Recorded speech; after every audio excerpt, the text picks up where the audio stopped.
For I. Fire and brimstone. More All right. work? We are out here. We're in it to win it. So, last time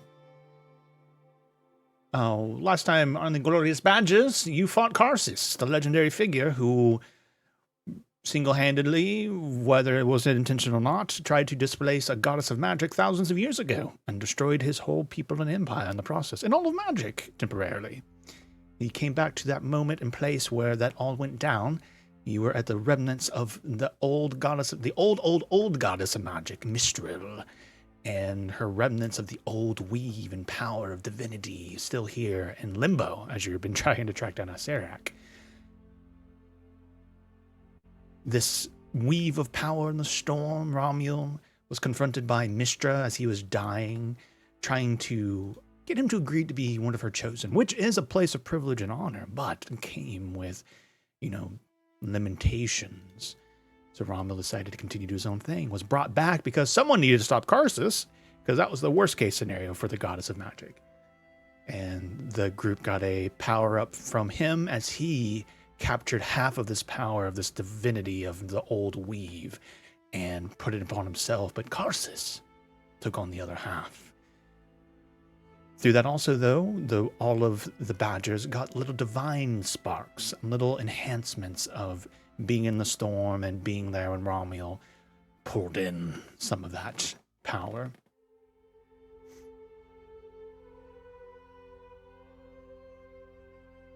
One second.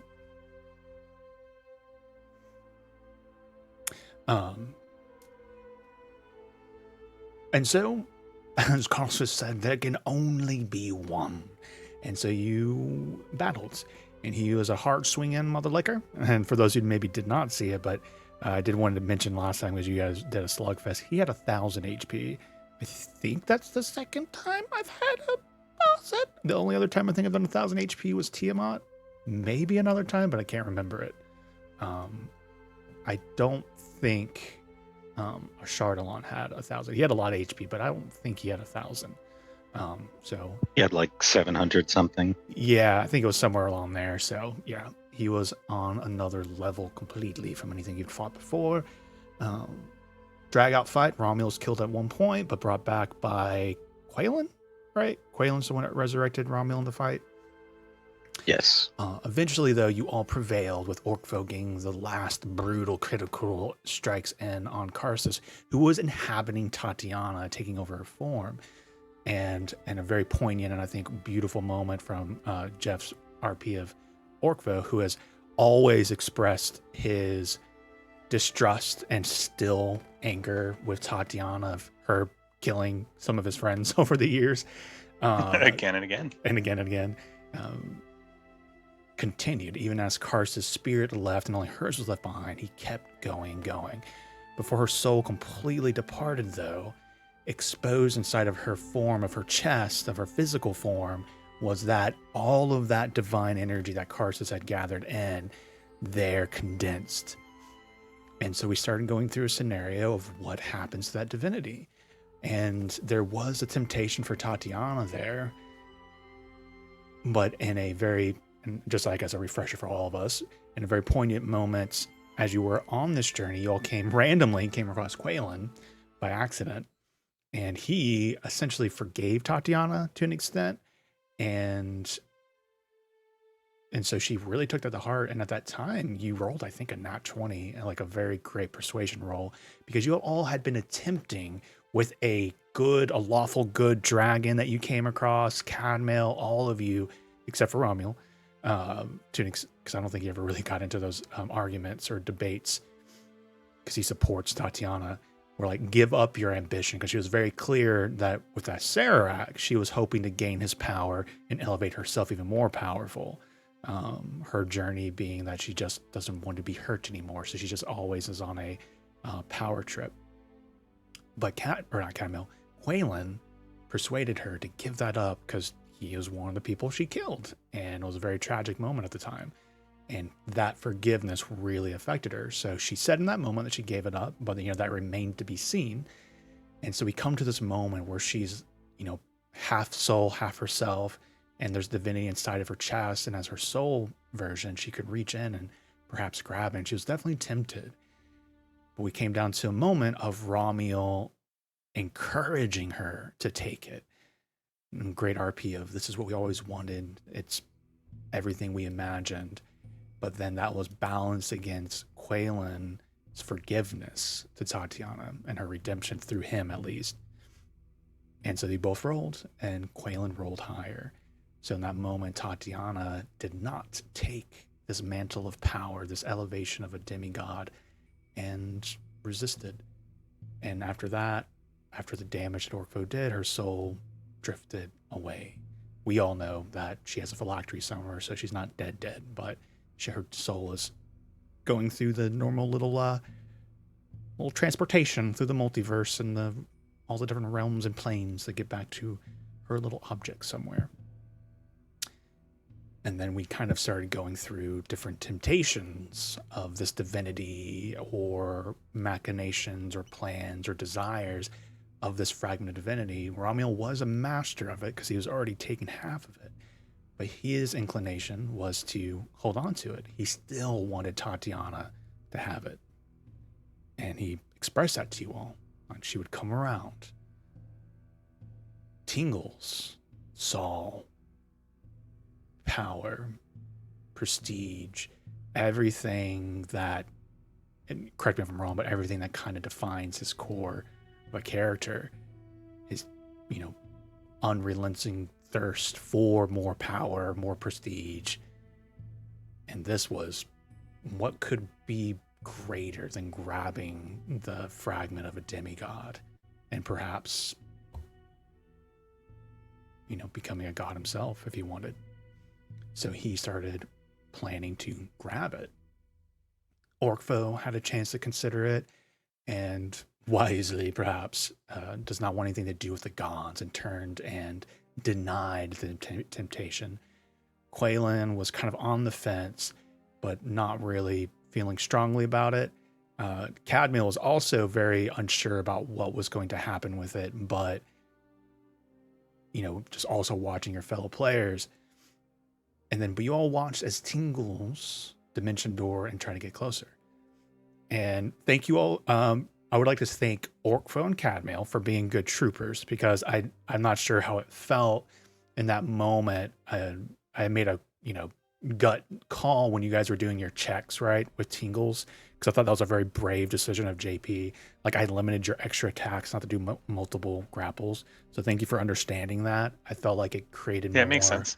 Yeah, it created more narrative conflict there for you all, and because odds in Tingle's favor would have been minuscule with your modifiers. And even then, I think it already was minuscule, and he still succeeded. He still succeeded against Cadmiel and Orkvo with your. It's great like I have athletics. a plus 18 to my athletics score, and he still got past me. And think, then Orkvo on top of that. 100%. I think that was probably the more remarkable moments of the dice from this. And mine's an advantage too. Oh yeah, and you have advantage because you were still raging. Yeah. And so he broke free and was reaching for the divinity within Tatiana's chest, but then Ramiel cast Hold Person on everyone. And I love, Justin, you're like, the only person I'm worried about is Quaylen.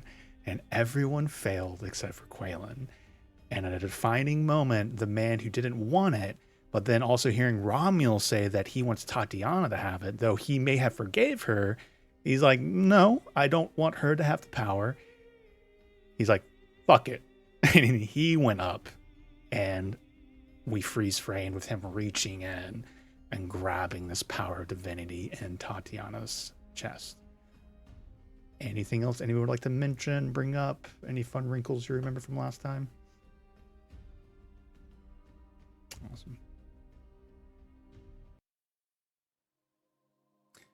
So we come back into this moment. 3 figures held in place, frozen. I'm thinking, I don't know if anybody knows the subreddit, but I love this little subreddit for photos. It's like Accidental Renaissance. and there's just like it's photos of people and for like scenarios, and all of it just has this kind of bougie's not the right word, but this elegance to the photo that kind of has remnants of like some of the master painters of the Renaissance. So like the lighting and the shading and all the postures of the figures are in the like very Greek pantheon kind of very dramatic poses. So I'm just loving this image of Tingles reaching and Cadmil and Orkville like holding on to his form, and Tingles was still reaching beyond as he freezes. And then Romiel reaching a hand out perhaps as Quaylen goes flying past him. And so you're reaching a hand out towards Quaylen, and Quaylen's hands inside the destroyed body of Tatiana and his hands holding it. I just love that image. And that's where we'll begin. As Quaylen grasps it. And what was a storm, half of a storm technically, what was a cosmic storm of magic and power and lightning had to be condensed into this one little ball. As Quaylen grasped it, there's thunder. And all of your bodies shake, paralyzed, you have to unfortunately react back, Romiel. And then there's just a flash of light and sound and thunder and cracking.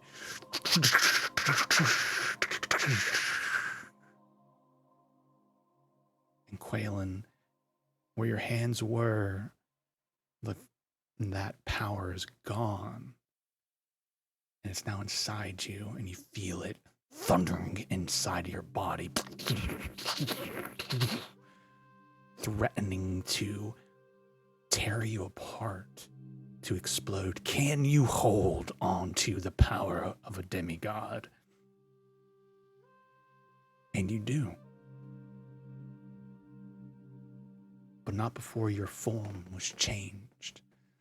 I do have your picture ready, but do you want to tell anybody verbally what they see when the power and the sound and the thunder ceases and the light fades?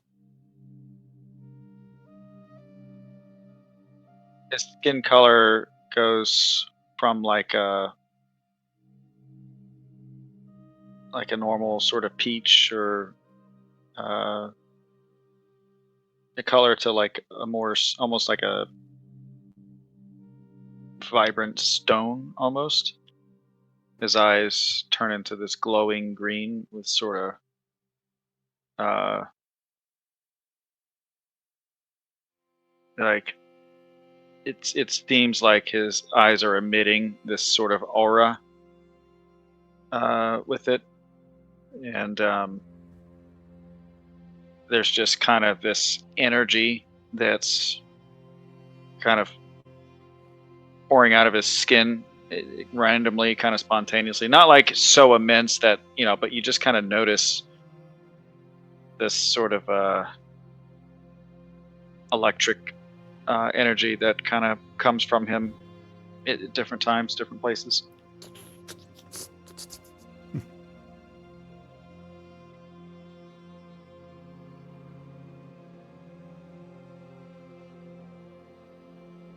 Per usual, I like to make the token nice and big so you guys can get a good look.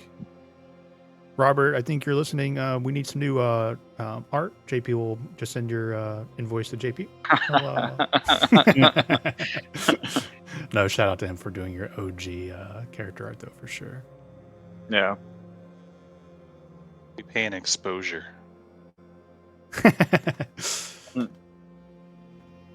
To ourselves.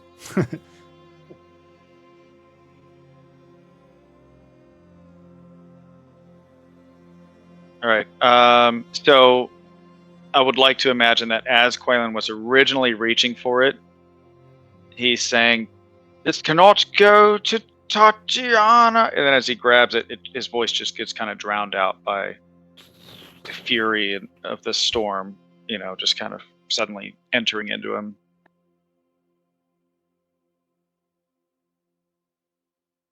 And then after it's over, there's not this permanent levitation, but from it first entering him, he's kind of levitating off the ground, kind of slowly bobbing up and down, and then he gradually just kind of steps, or well, I guess they're not in the ground.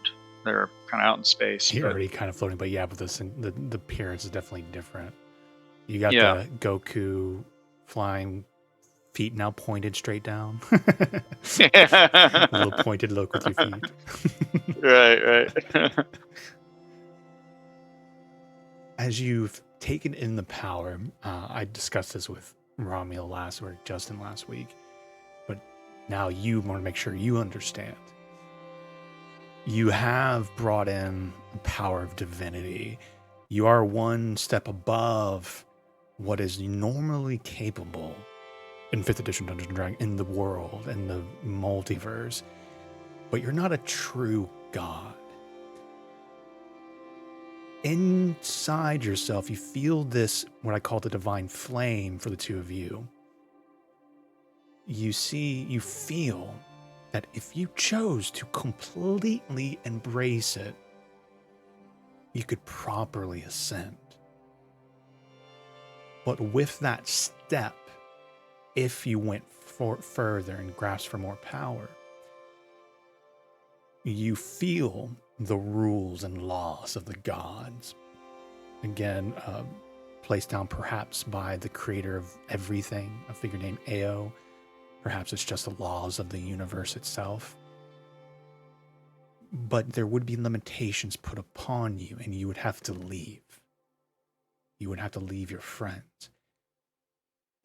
There's plenty of examples of the gods becoming mortal, having avatars on the earth, dying for that. The time of troubles is what that was the big example in this universe, in this narrative, the Forgotten Realms.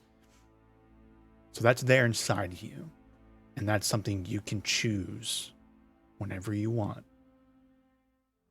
But the powers that you see on your character sheet and your new feat, that is what you have. You don't need to take a step forward to get that. You already are powered up, but you can go farther if you chose as Quaylen. Any questions about that? Awesome. So you all see that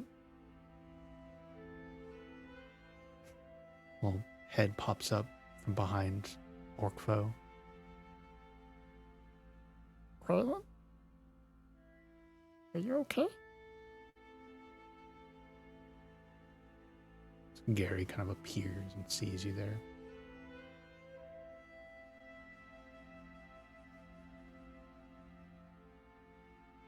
Is so overwhelmed by just everything right now. He can't really hear or even see like anyone around him, so he's kind of just incapacitated for a moment until he can feel like he can settle down. So people will talk to him, and he won't answer right now.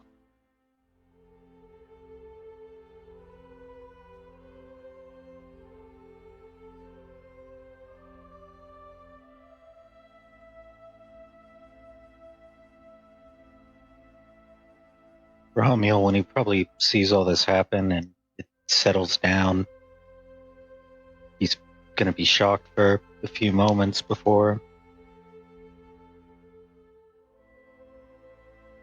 yelling out, "What did you do? What did you do?"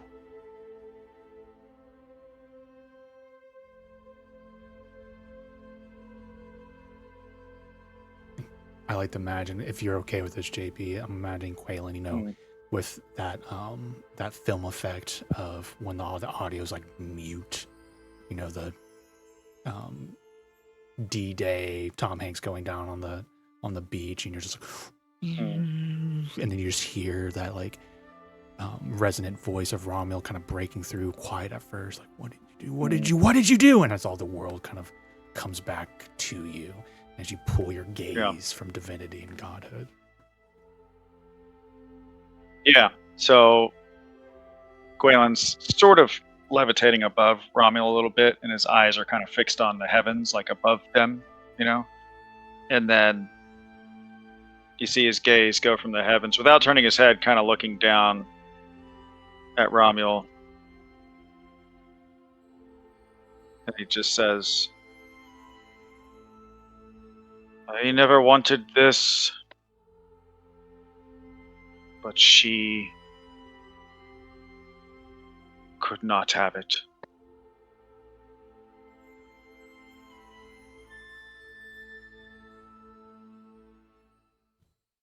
And why is that? Because she made a promise.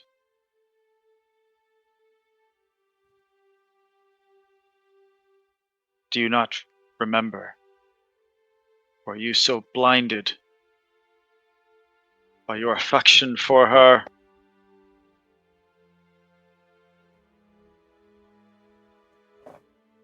What is our word if it means nothing? Any of you, Cadmiel, you, most of all, agreed that she could not take it, but you so willingly betrayed your own word.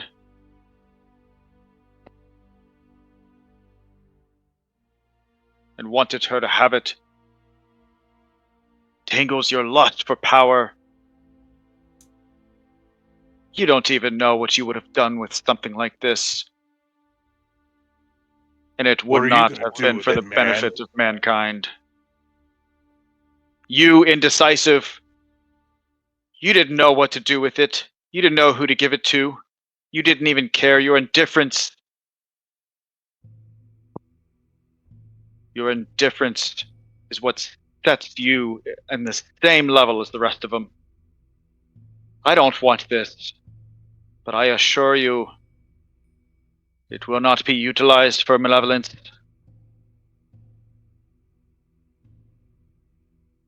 For the time being, until we can decide where to place this storm, this fury within me.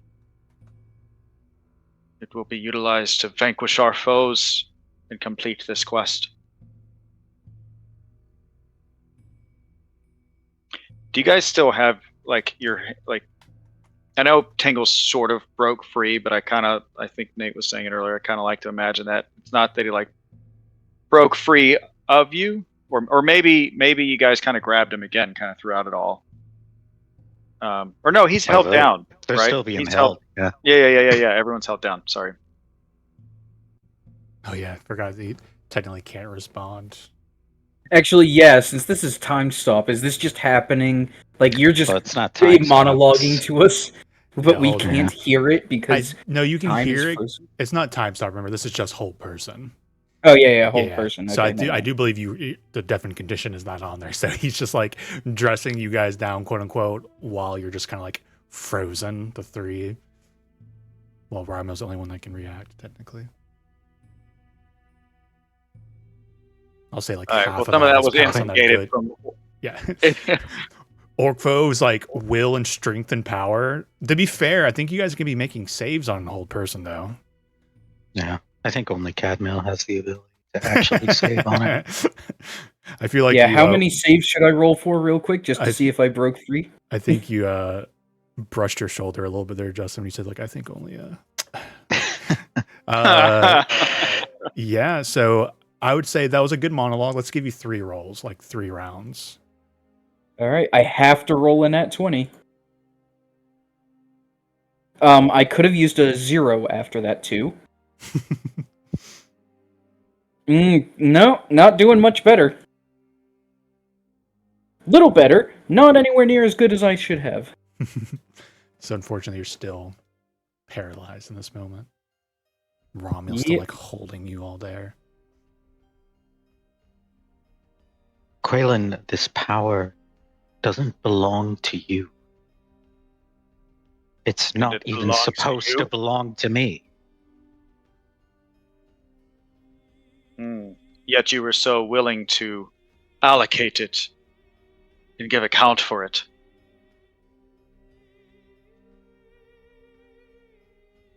Of course, I was willing to.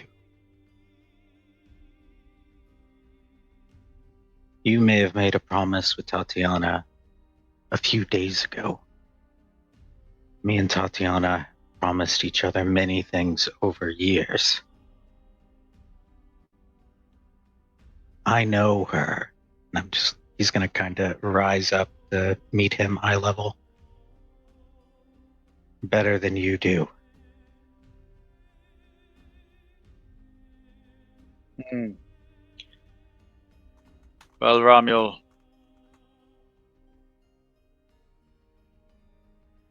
it was a battle of our wills then. As our wills did not reconcile, though I hope our spirits can, I could not allow her to take it.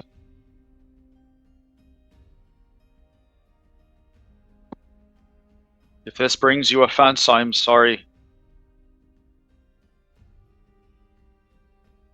But given the chance, I would make the same decision again.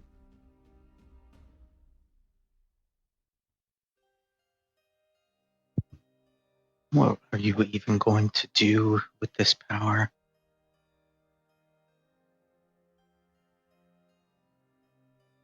As stated, for the time being, the intention is to utilize its vastness and immensity that's within me to vanquish our foes and complete our quest. From henceforward, well, we'll have to cross that bridge when we get there.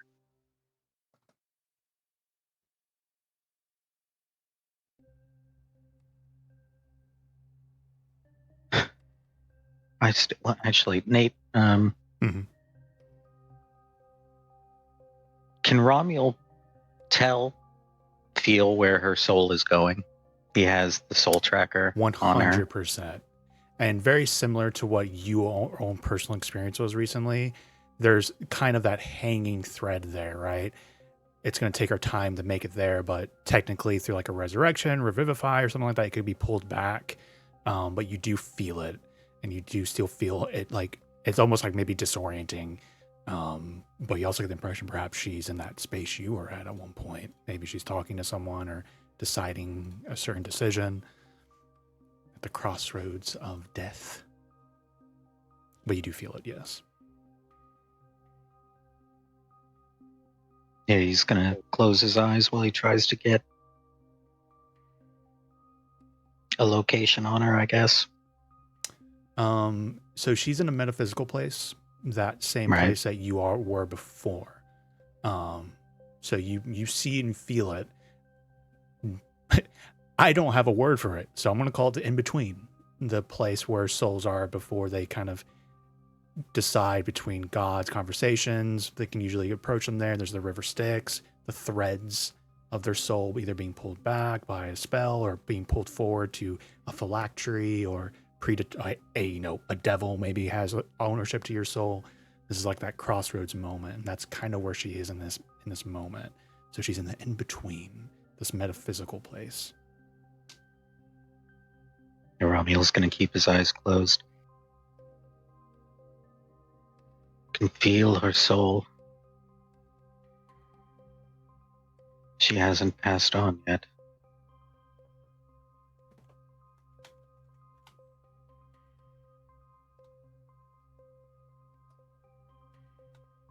When I was there, Mistress spoke to me. She sent me back so that I could help destroy Karsus. And she assured me what would happen if I tried to take the power for myself.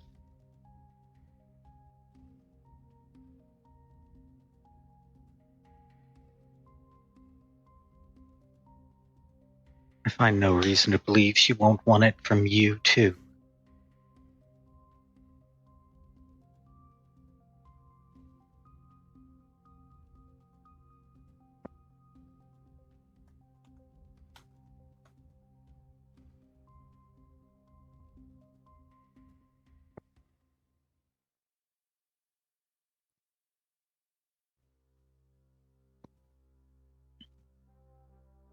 Well, Romuald, here we are. And you have a decision to make. Do we set this newfound tension between us aside and move forward?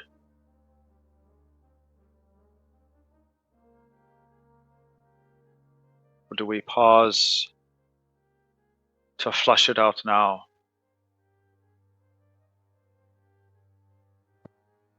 I will say this. Even with this additional surge of power, I do not feel confident that I could defeat you. But the only way you're getting this from me is if you find it within yourself the capability to kill me.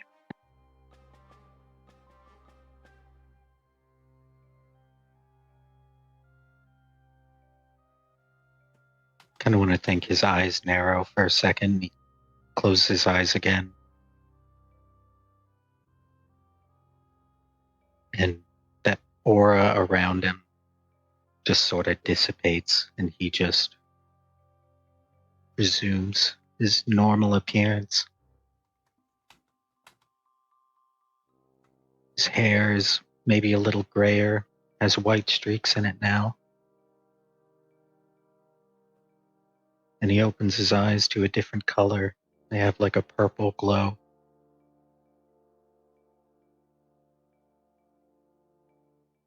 I'm not going to attack you, Quaylen.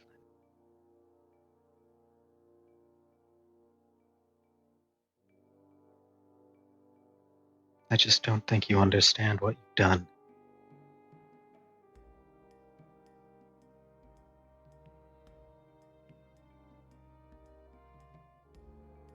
Maybe not, but I know what I had to do.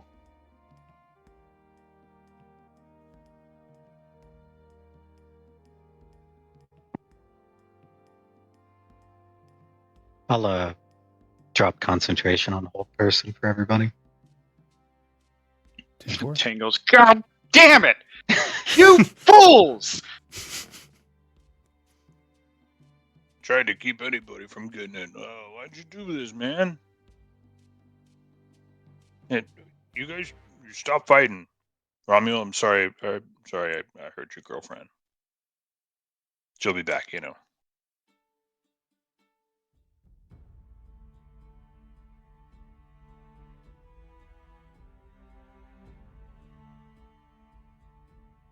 Quaylen here may have the ability to bring her back now if he desired.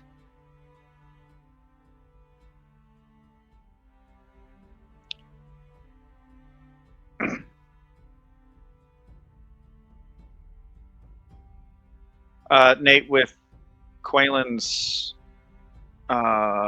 reception of the power, does that give him like a long rest, full heal, spell slots back, or no?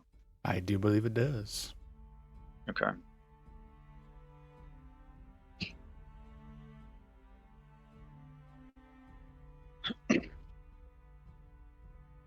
I have no qualms with Tatiana, and if the wish for the party is to return her here, I'll be happy to do so.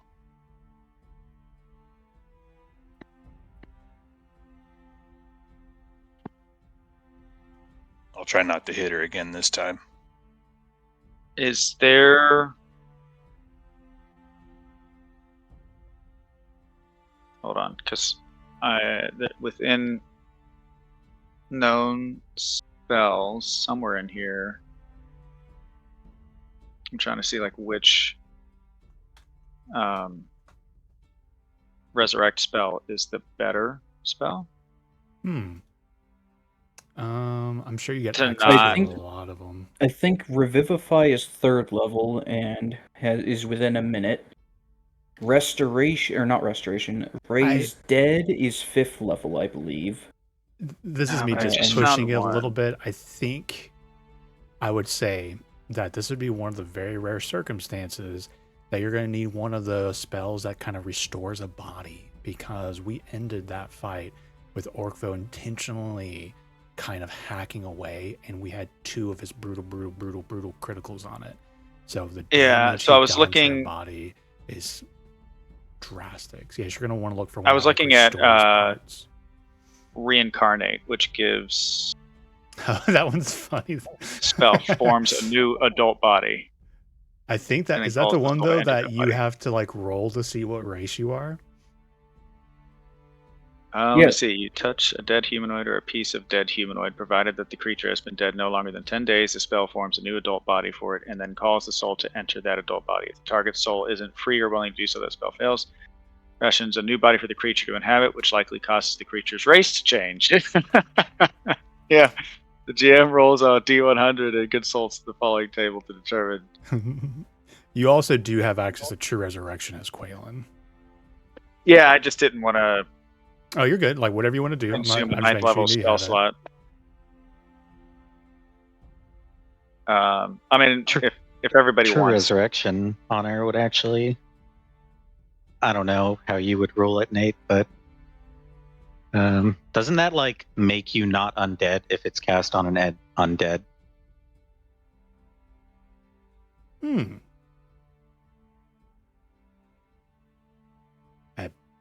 According to the spell, it does.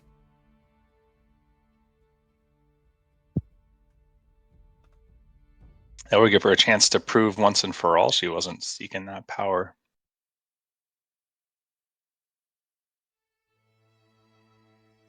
Yeah, I love this crazy idea, Quaylen, because you're the one that understands the spell instinctively, of knowing, like, you know she's a lich, you know she's undead.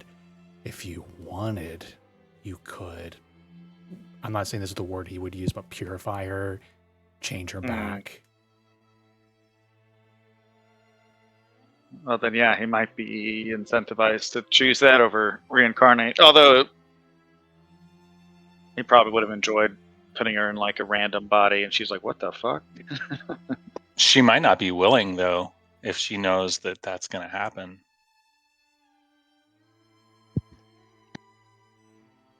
That's true. I usually don't rule know. any resurrection spells. Always give a choice to a soul, right? But it is very true. True Resurrection does declare that specifically in its ruling that if the soul is willing. Yeah, Nate, I'll Right. say I don't know if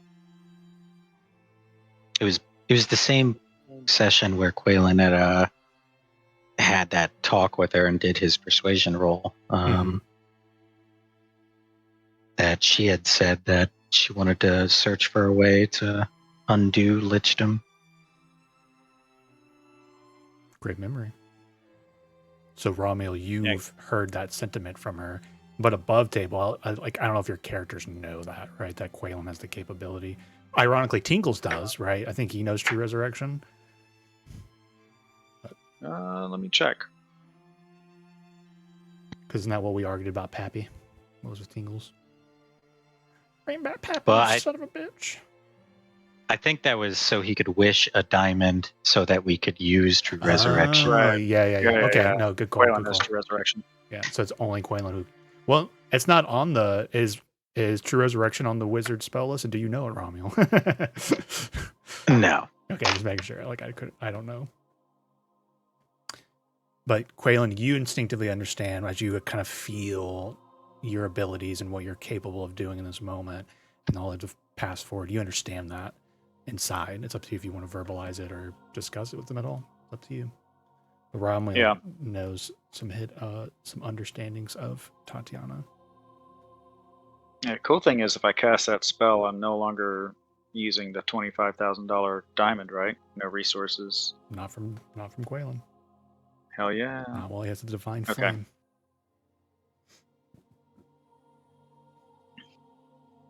Which, if you think about it, how crazy is that Quaylen right now has the ability to bring back anyone he can fucking imagine without any cost other than a spell slot, like once a day. Right. We're in the weird territory of the power levels of D&D. Like, again, you guys have not ascended, but you're gods, right? So Pappy's an inevitability at this point. I hope so. Hashtag bring back I Pappy. forgot Thank you, about Robert. that. Forgot about that. Okay. Ramil, I can bring her back, but in doing so, depending on the path we choose, she would either no longer be undead as you know it, or enter in to a new body that may not resemble her old.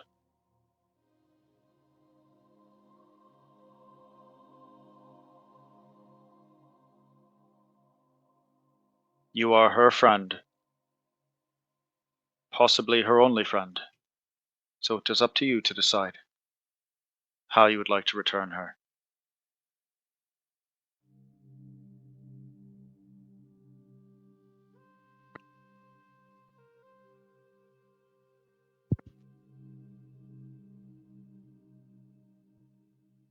You could raise her.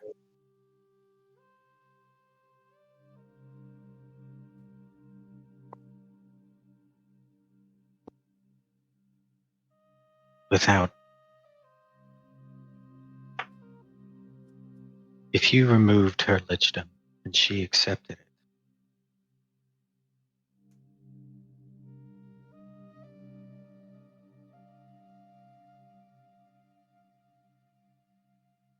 well, I don't know if it's what she wants. Question 8. Mhm. Could I change that aspect of the spell To ignore the restoring. to ignore the restoring to its non-undead form? Great question. Absolutely. The day Okay. The Did you day we say went. What? bidet? The What day. did you Oh, the day. They The said bidet. day. I was like, okay. Bidet. That's a Critical Role joke, so I love that it sounded like you just said bidet.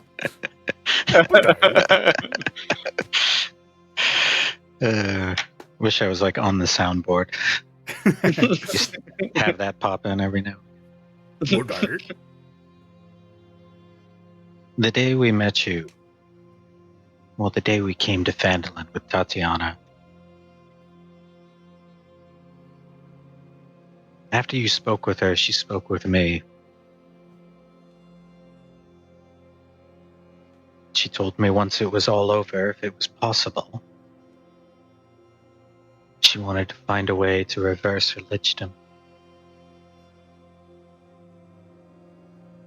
If you have that power,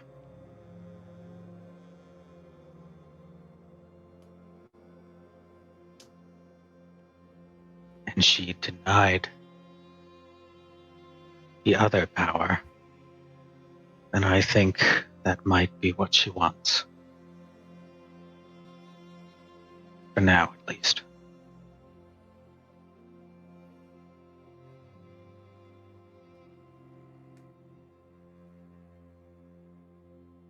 Well,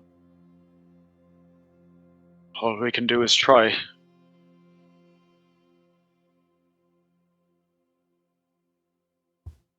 Above table. It will still take you an hour to cast it, but Yeah. if that's what you choose to do.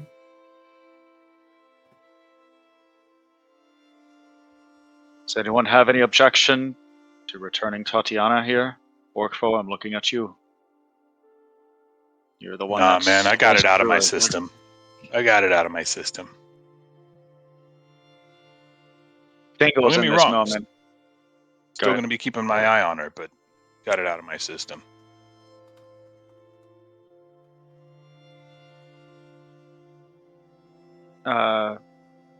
Tingles is in this moment just looking down at the ground, very. You can tell he's internalizing his anger right now, and he's just breathing heavily. And that's it.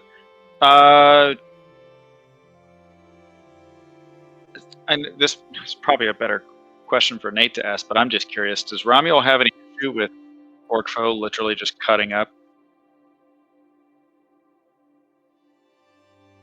Tatiana? What was that? Does Ramiel find himself like having any issue with Orkfo like slicing through Tatiana? And I mean, he would, but it's not like, I don't know, surprising and shocking. okay, This is okay.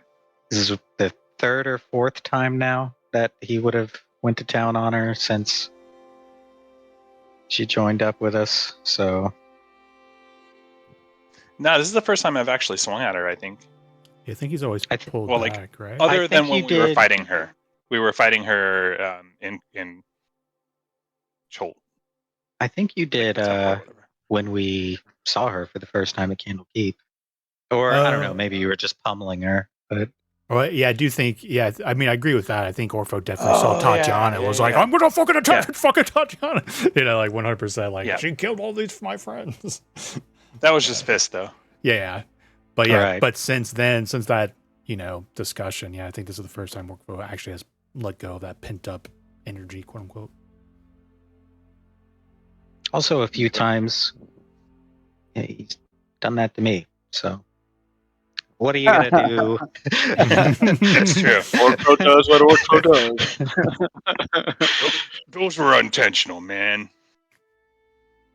That's funny.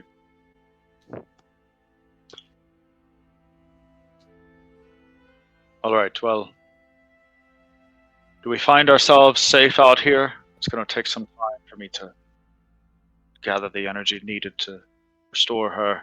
You like look around the space and your ships are there. So I think technically your ships are back under normal control because the Tatiana was destroyed, Karsus was destroyed. So I think the undead crews would be active. Obviously the ship fuckery was still moving about, so you would see like the undead crews definitely considering you all waiting for orders. The crystallized dead body of the god Mistral is still there with that kind of like broken look, and like the remnants of those buildings are still gently floating around it. And that storm's gone. Limbo, you do see still the chaos of Limbo around in the distance as parts, because this was a sitter of like maybe a city or a grand palace, so there's other structures, and those are kind of like blinking in and out of existence again. There's randomness, like a goat appears and disappears. It's a very random and just chaotic. But you look around, and right now everything seems to be as peaceful as it can be in a plane of chaos. Quaylen is distracted by the goat. For obvious That was reasons. not even intentional. Oh my god. And for a moment, Quaylen has sees true love, and there's this bonding moment, and you're like, could it be? And then it's gone.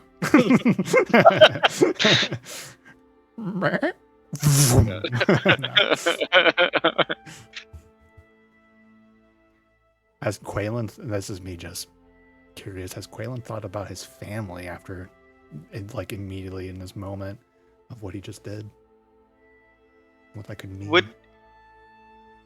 I think he did. Would he have been? So, let me ask this: he has this feature, this new sort of plane travel feature of being able to touch, like, move through plants from one plane to the next. Is that the idea of it?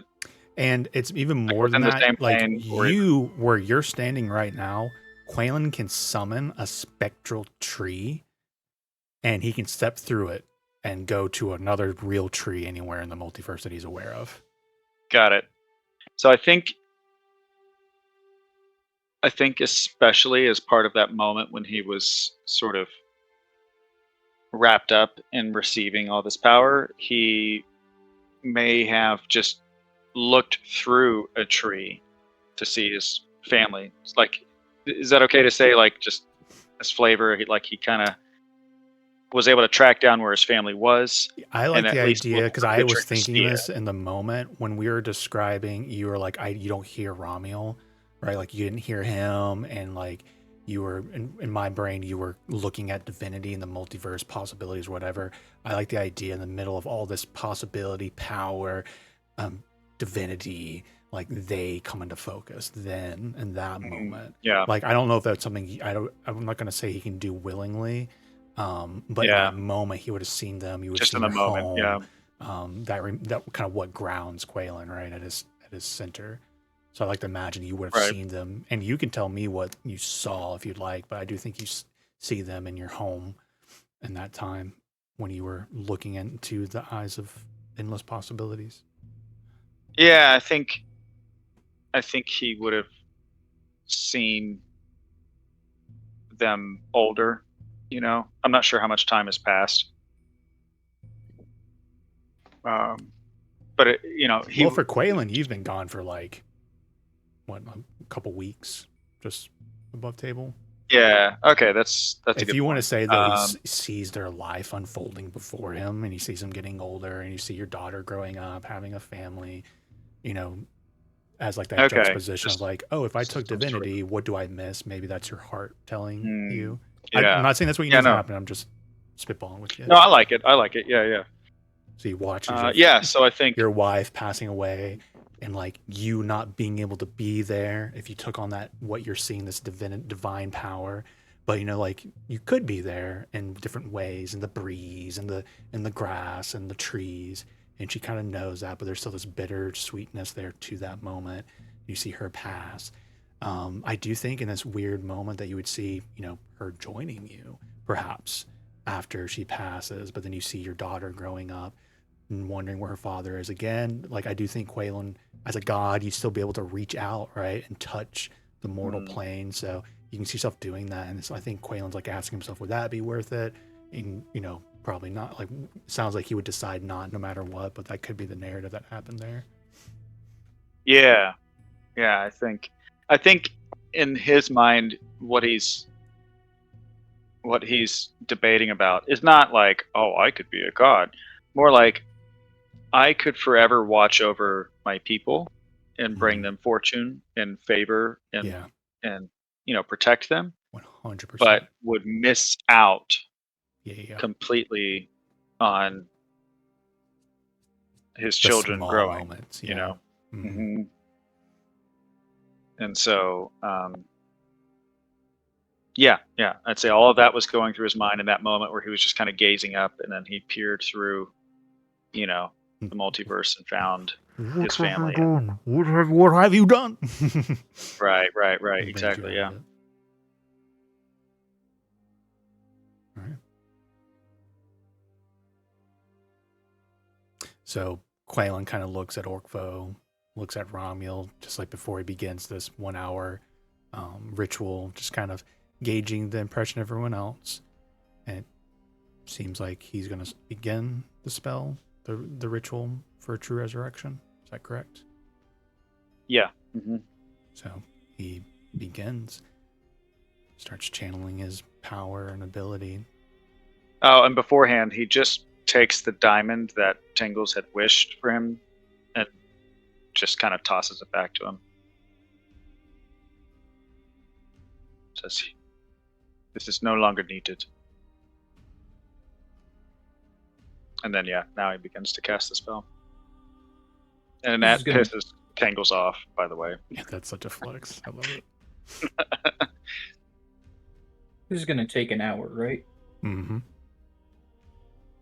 Well, Vex, how about we get you some sketches that no one will have ever seen before?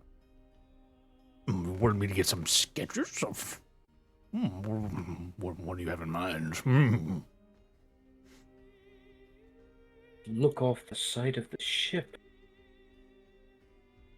Oh, all speaking of that, all of this, like the body of a god or whatever that statue is. Trust me, Are we chilling for a bit? No one's killing anybody.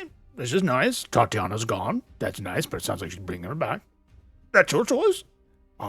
We've Yes. about an hour before Mm-hmm. we even might be able to set off. So, Captain Tingles, I was hoping, may I be relieved of duties for the shipfuckery, so I may, do some sketching. Do as you please. Mm-hmm. Yes, show me what you're talking about, King Cadmail. Yes, what those statues there. Oh, pulls out his paper. You said sketches, right? I did hear that right. yes, like basically, my idea is that he will be, if he so desires, drawing what he sees here, given that this is quite possibly the first and last time that any even remotely regular people will be able to ever see this. And as you like pull him closer, it's kind of revealed on the map, right? That kind of blue, arcane like glow, and like that things have slowed down. You see it, and it's like shimmering. And as you get closer, remember what brought you here to the center, is that was the way through toward the next level. And you see that blue shimmering there is a rift to the next layer of limbo. Just be careful to stay away from... It's pulling me in. Oh, fuck. Grab me, Godmail. Oh, dear. Oh, there you go. There you go. Never want to go in there. No. It's quite all right, Gale. I mean, Orvex. No, raw meals, Gale. I'm not Gale. Big difference.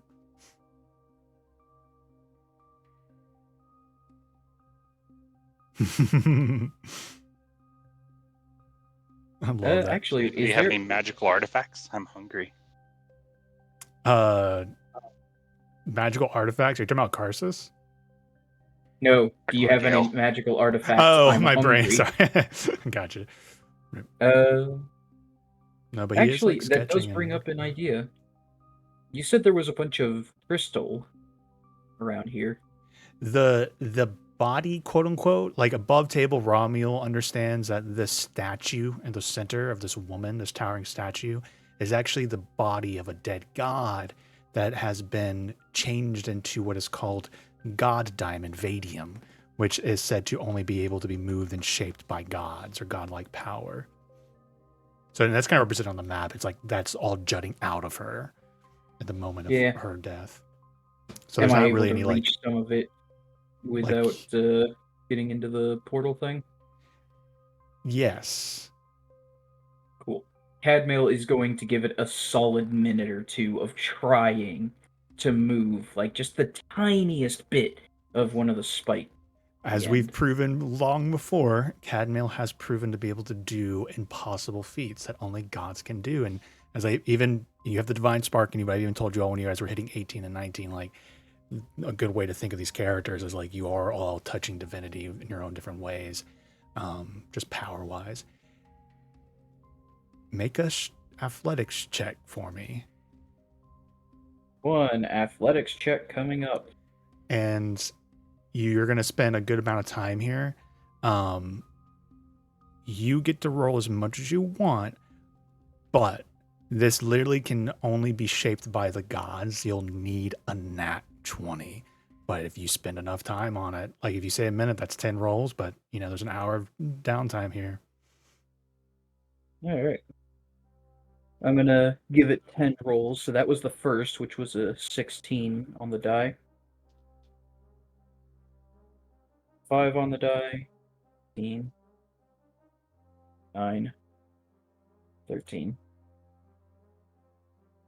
18. 3.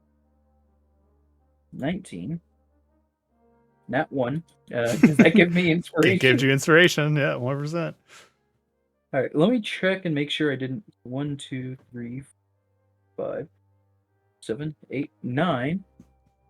I'm gonna hold on to the inspiration as I go for my last. Woo! You get it on the last roll. Fuck yes. Excellent. So you go over there and you're doing the impossible here. So what were you imagining grabbing? So, I imagine for like the first 30, 45 seconds, he's just trying it with his hands. And then he gives up doing it barehanded or anything like that. So he takes out the moon-touched Dragon's Wrath longsword, in parentheses with the effects of a moonsword as well. The whole RPG name of your weapon now is everything and more. And he goes for a murder stroke.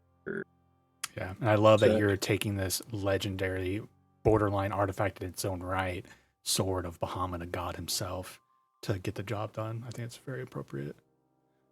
Yeah. So Cadmail takes his sword, grabs it by the blade, and swings it to hit with the pommel on the crystal. And it is that blow that cracks the crystal and breaks off a chunk. Excellent. And like when you do it, there is like a, just this like the thud almost reminds you all of what just was happening with Quaylen, like that sound of that divinity and that power of you really do have the punch of a god. Yeah, you have a chunk of Vadium. And or maybe the chunk of a dead body of a god. Manage inventory. If you wanted to be weird with it, you could say like it was the hand of the statue if you wanted something kind of like more definitive. Or if you just want a chunk, that's totally fine too, but you can take her head if you wanted. Well, you said we're here for an hour. You're going to be chipping away? Yeah. So give me... I'm probably going to want to... so it's an hour plus 10 minutes because of the ritual time, correct? No, not necessarily. It's an hour. He's not casting it as a ritual. I said ritual probably, but it's taking him exactly an hour to cast it. Okay. So when I wouldn't get too much farther ahead into that because we're all looking at a short rest, but I do think there's like resolution perhaps, or if JP wants to step into the shoes of Tingles, of unpacking what just happened to him in the moment and watching what Quaylen's doing and everything. So I'm not going to say a short rest has gone off yet at all until Tingles has not said anything yet. I mean, he can not say anything for an hour, and I'm totally fine with that, but that's going to be JP's call. I don't think the moment has moved past him yet. Yeah, I mean, he's definitely fuming, right?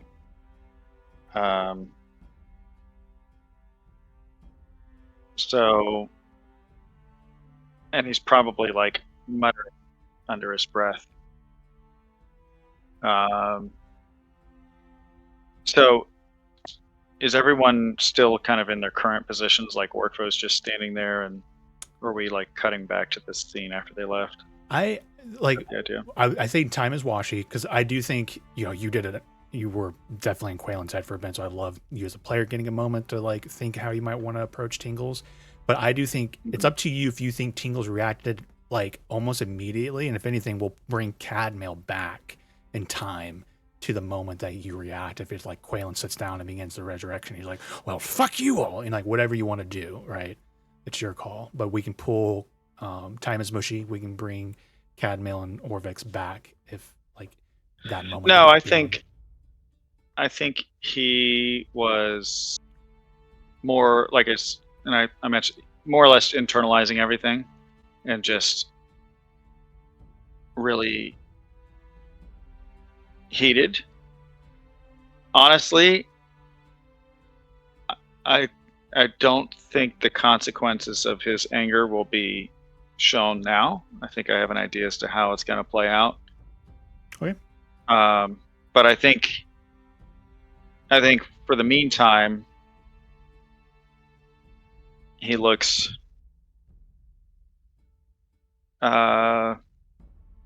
if Orkvo is still there, he turns around and looks at Orkvo.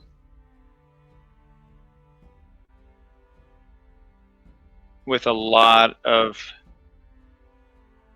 anger and maybe somewhat betrayal in his eyes.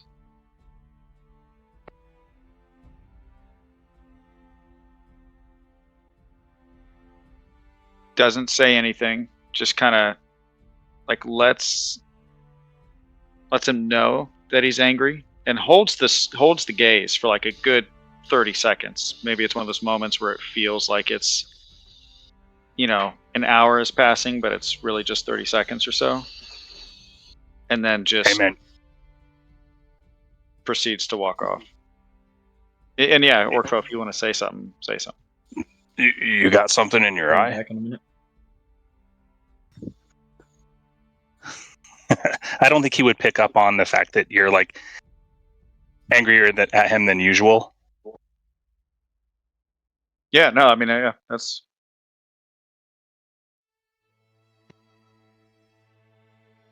And so with that, Tingles just storms off, kind of walks off. Goes down below deck on ship fuckery.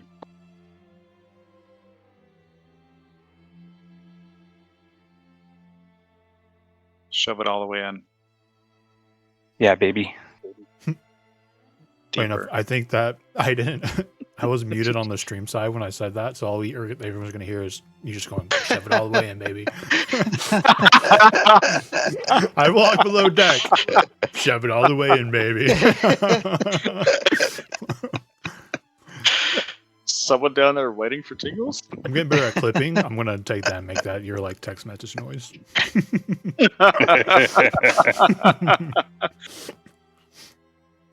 Yeah, one time, I'm sorry, I need to get a little snack in. Yeah, but you guys, if everyone's settling in, you can do a short rest unless anybody wants to declare any sort of crazy activities during it. That's something for you to consider, though, Cadmail. Like, obviously, a minute's not going to be a huge deal. But if you want to keep going, that's cutting into your short rest. Does that make sense? Well, I would like to go for one more minute. Okay. And then 100%. get to the short rest. Sounds So I'm good. pretty sure I can convince everybody to wait one singular minute. Right, yeah, or, that's not a huge deal, right? It's more or less like, if I can get 1,000 rolls in, and like, you won't get a short rest, but yeah, go and do another 10 rolls, for sure. Alright. This roll here is just going to be a test to see if I can get it to work properly. Because I have a thing in mind that might work. 100 d20. Keep. Formula. Gotcha. Yeah. Crap. I'm trying to remember what it was. Nope. Actually, Avery has the Avery. Isn't it just roll like 10 d20 and it'll just roll like yeah, them all that's just individually, what I'm right? gonna do. Alright. 10 d20. Because I wanted to do some fancy schmancy math. Oh, we're gonna do like bullshit. keep the highest, like in that kind of thing. Yeah, only keep 20s and then divide by 20, and it would give a number. But no, I'm just gonna do roll 10 d20. We can count it. That's another single. All right. You can get another chunk. Do you want to tell us if that's anything special, or are you just getting chunks like a hand, a head, an ear, a nose, an eye?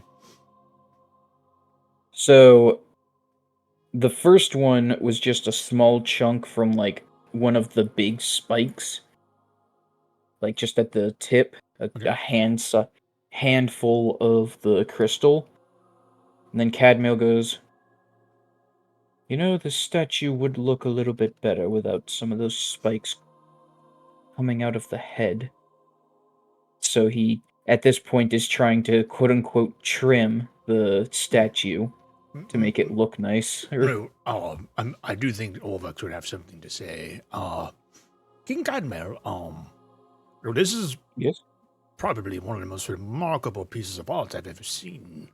Do you need to Breaking it? Maybe we can. I mean, it's beautiful. Orvex, I don't think I've ever seen a material like this. If we can... This is the last I'm going to take from the statue, but if we could bring just even a sample of this... This takes as strong of an effort as I can produce. And Just to very get impressive.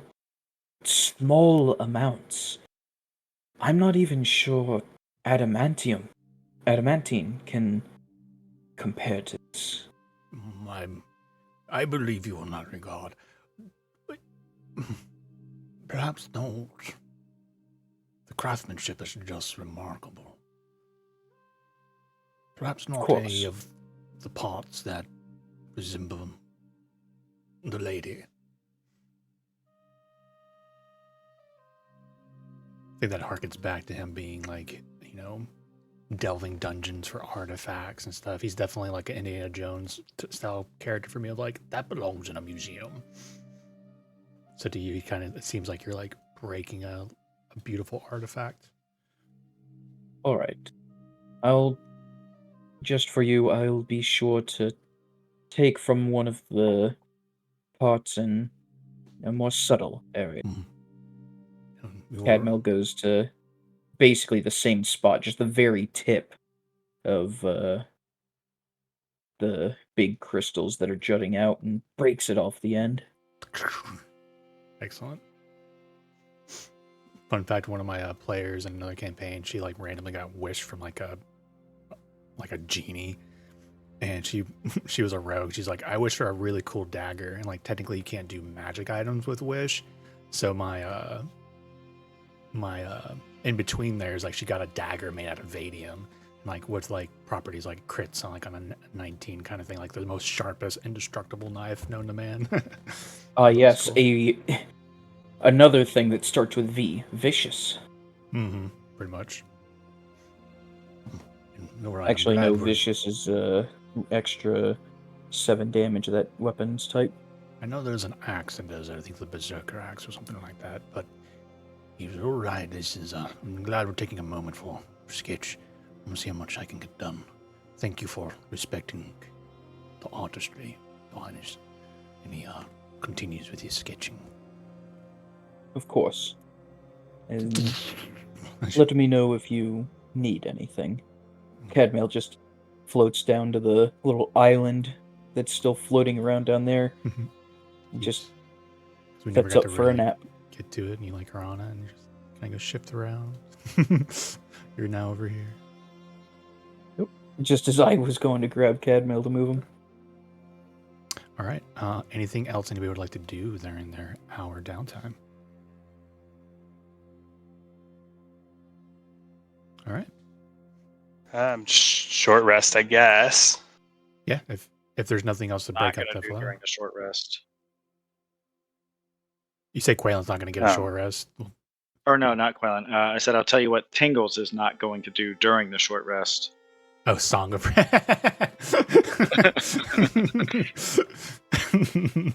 Oh yeah, he has that ability now. If you guys don't remember that, he can max out all your hit die that you spend.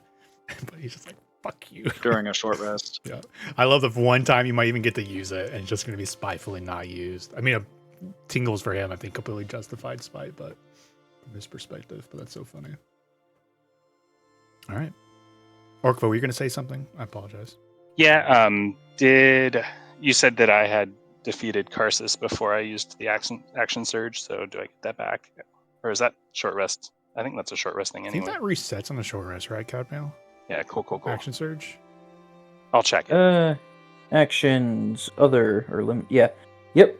It's on a short rest. Yep, so you'll get that back. Where? So the short rest is going off? Yep. And there's nothing else. Alright, it's time for me to use some of my HP. You know what, 4d10 plus 16, that's probably good enough.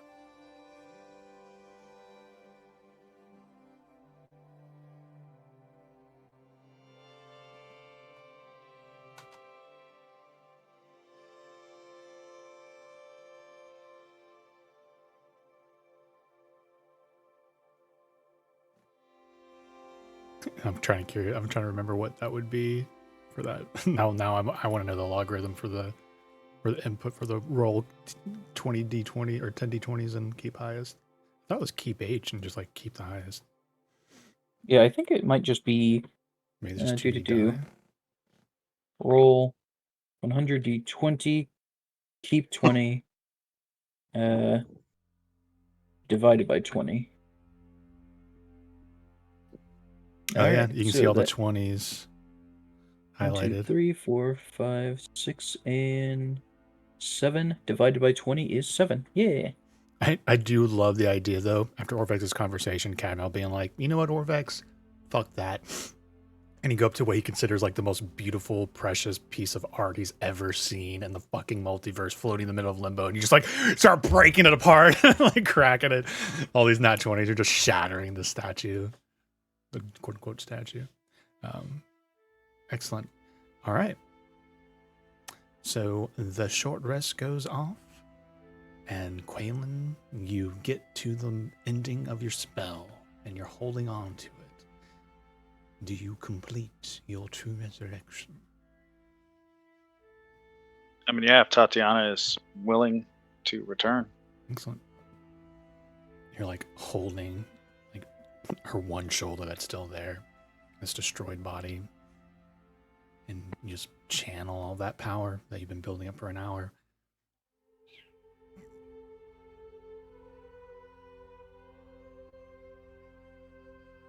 Quaylen, and you hear a whisper.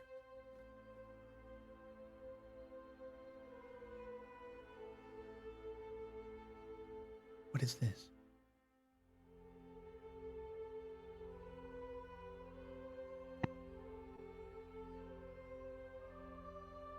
Tatiana.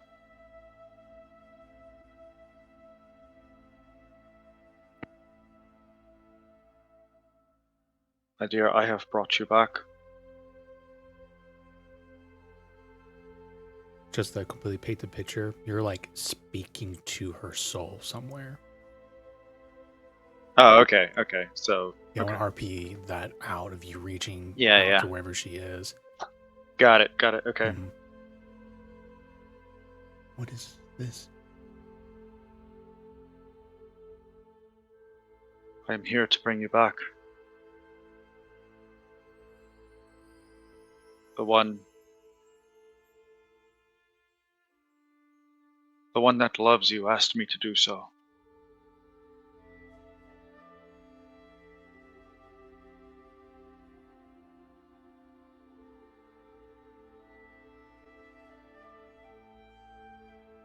Will you come with me?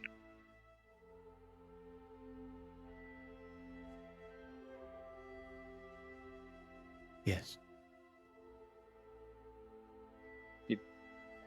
I imagine like they're meeting in kind of like a spectral plane. Yeah, And so I'm she totally can fine with see- that. Yeah. Okay. Because I've described, and I Okay. use this almost all my campaigns, like the Romulan spot, the space of endless night and stars and the threads. Yeah. And I'd like to imagine you appear there.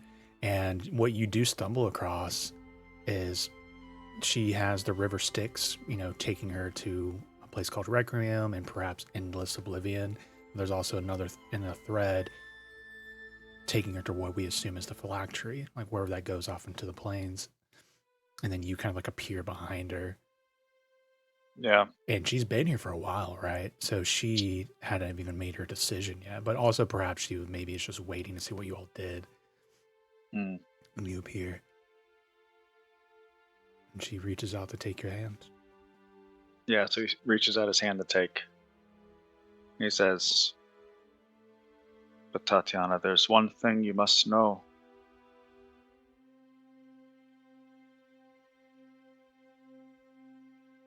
If you come with me,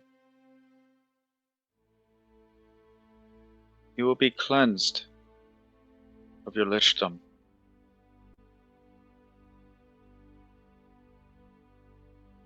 Is that agreeable to you?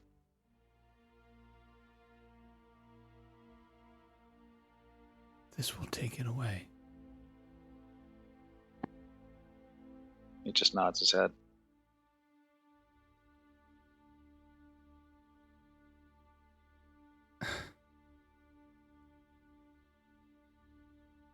That will be my hope by the ends of everything.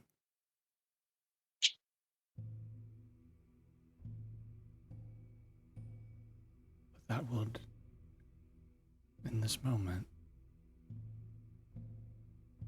rob me of so much of my ability.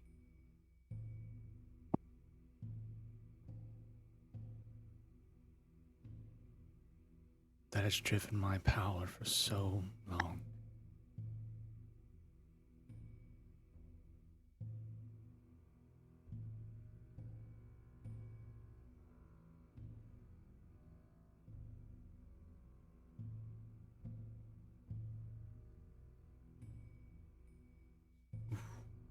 Sorry, I'm putting myself in Tatiana's space here. Hmm.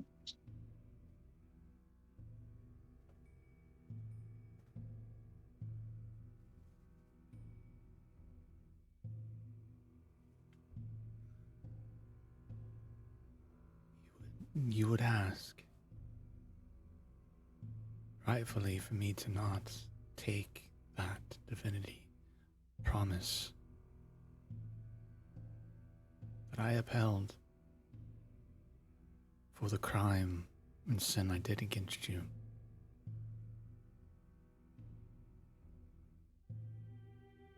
But now you ask for me to become perhaps powerless and helpless in a sea of chaos and power and divinity.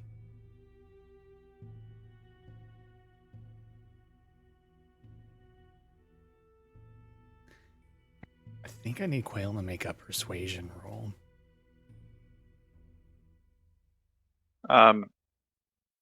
So I just kind of above table. He's kind of testing her to see what Mhm. she'll say, because remember, he's changing the spell so that it doesn't remove the undead, but he's trying to see where her mind. So you Right. did officially do that. Okay, cool. That's Yeah. totally fine. Yeah. Mm-hmm. So I'll But, still like, do the persuasion, Yeah, still do a because persuasion roll. 'Cause all you're she still, knows. Yeah. Yep. Yeah. No, I almost did a persuasion. Maybe roll. deception. I still this deception. I think this is more persuasion still, though. This is more the promise around Quaylen and stuff. I do think that. I mean, it can be argued either way. You can do either deception or persuasion. Quaylen, if you have a better score, I know that Doesn't charisma's matter. not your It's best. a Yeah. +1 for either. I do think you have advantage on this just because of how much you've affected Tatiana in her recent history. Okay. And it's not an impossible DC, but it's still pretty tough. I think you need to get a 15 or higher. Okay, that was terrible. Let's go with advantage. Come on, baby. Like leaned on 19, and then just settled on 3. Okay. I don't think I can give up that. Not now. I'm sorry. I spent so much of my youth upon the heel of others. Romuald, though he is raised, has always been my equal. I am not fit for the role of a princess in distress. This is something I want and desire much. But after these challenges that we face is over, I don't know if it's something you could do again in the future. And I thank you for that offer. But I don't know if I can give up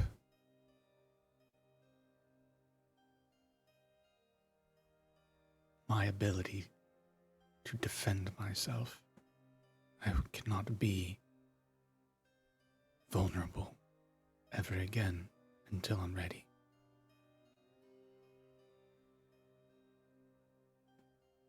He kind of I'm sorry. he takes his other hand and rests it on top of hers. And he says, Tatiana, there is more to you than I could have conceived.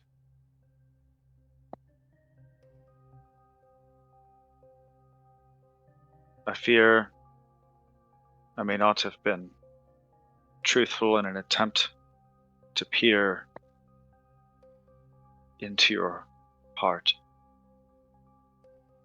and understand your intent.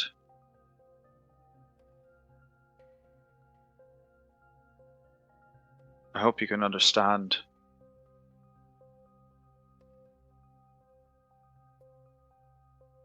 Of all the people across the multiverse, all of these realities,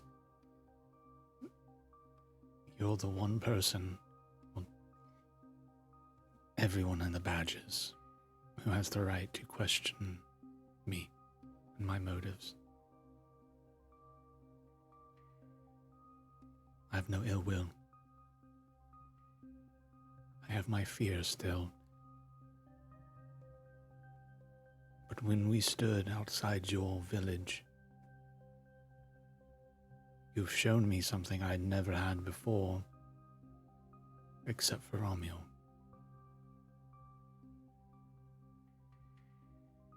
Forgiveness and understanding.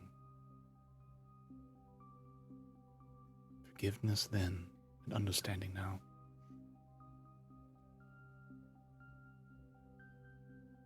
You have shown me there's more than the journey for power, the ceaseless journey for power. And if you do not take me, I understand. I do want to say thank you.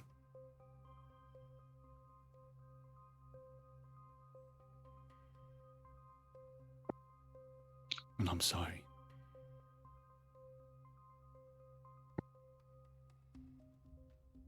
He embraces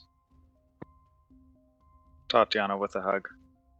And like He she, says- it's very like there's this rigidness to her, right? She's very Mhm. vulnerable to physical touch and unexpected show. Like she's probably, Romeo's probably the only person that's ever like intimate's not the right word, but even tenderly touched Tatiana, maybe her whole life. Yeah. And so for you to do that, there's this like a reaction. You feel the tension, and then she does kind of relax a little bit. And says,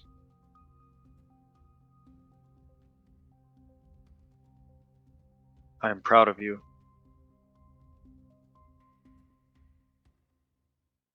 For everything that you are and everything that you're not. Let's go back. Powers in check. Nothing changed. she does like hold you for a second, like your hand.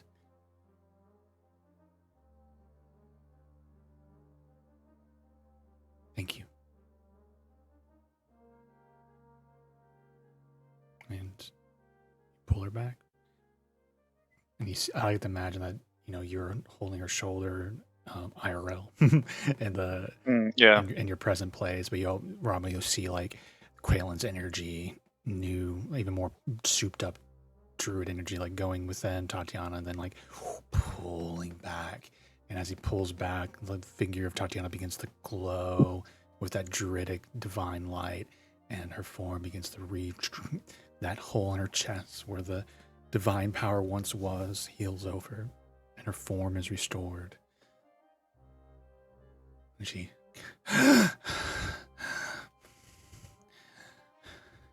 sees Quaylen, sees Romeo. Orpha, are you standing over? I run over as soon as I see her move. Quaylen kind of shoots a look at Workfo to determine his intent. Raise See, one like, hand. how he's carrying himself. She does like tense up, and you see her like grasping for what would have been either the staff or a wand of some sort. Don't worry. I'm not going to hurt you anymore. Until you give me any more reason to. Well, let's hope I don't give you more reasons. Did everyone live other than me? Well, that freaky ghosty thing that was all around you, like, we kicked the crap out of him. Thank you. He was very powerful, obviously. I'm sure you all saw you meeting his medal. Sorry that it came to that. If I had recognized the danger sooner, I would have come to you, but we spoke, and I originally did not have any inclinations of his ill intent until it was too late.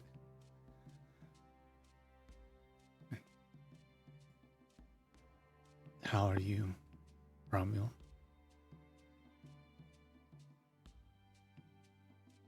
Feel any different? She kind of like drifts over to you, like places her hand on your cheek, and like, oh, you look different.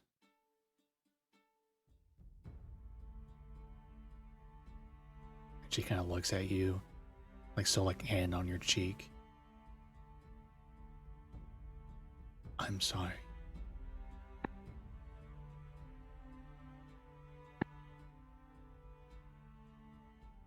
He's just gonna kind of sigh and look away from her for a second. He's gonna take the soul cage back out and hand it over to her.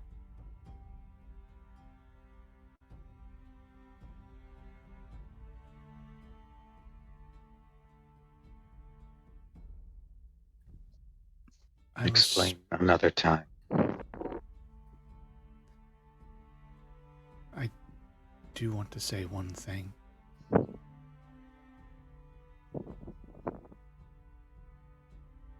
Your friends have shown me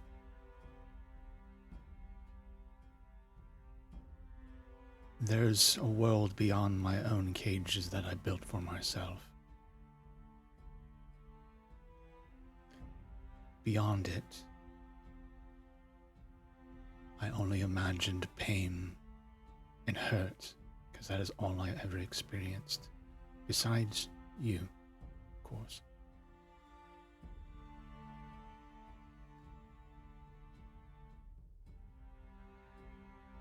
But Quaylen's forgiveness, after what I've done, has shown me that power is not everything.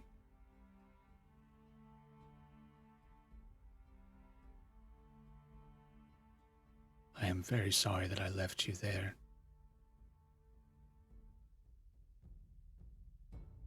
And that I broke a promise to you.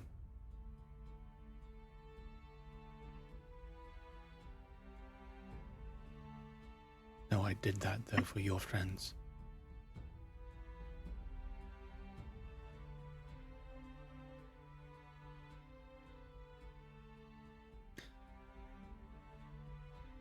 It's not everything.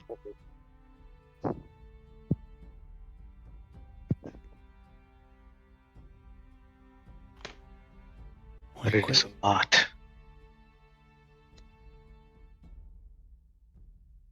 Not just the power, but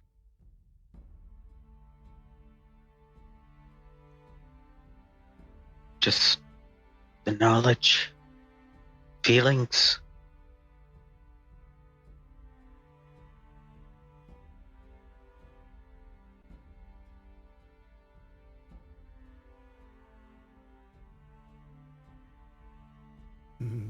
I don't understand you anymore.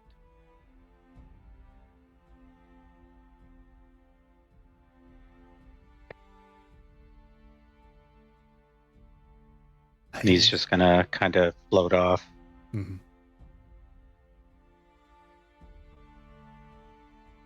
I do have one question. How long have you known that staff was dangerous?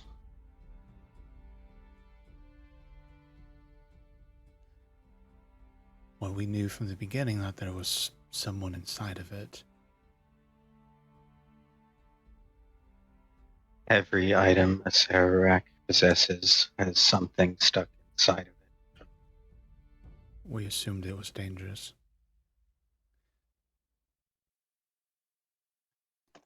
If I remember correctly, you understand a lot about that.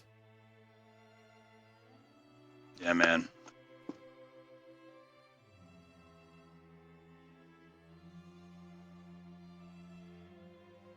So we're gonna go kill that bastard once and for all, or what? Rama, have you stopped or are you still kind of drifting away? Well, I will turn at that. Do you still have the tracker? Feel it? I do. He's still in limbo. On the next level. The next layer of limbo. I believe that's the portal there. She points where Cadmel's like abusing the statue. I mean, no, the portal underneath the statue.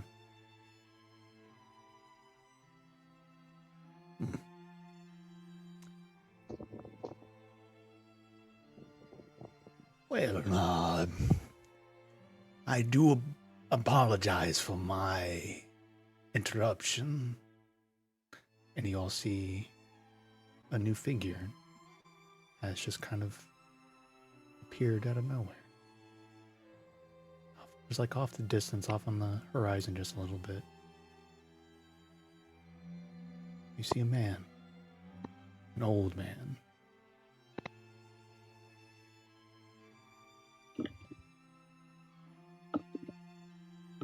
Where is it? Boom, boom, boom. Oh my goodness, 1 second.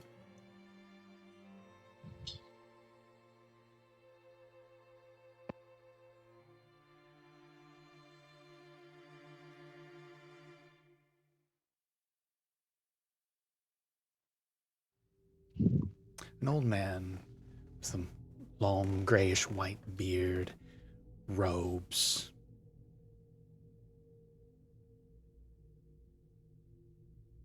I'm bringing his token in very big and very close. You guys get a look out of him.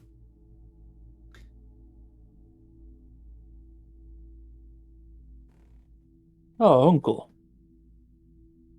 I apologize, but I don't think we've met.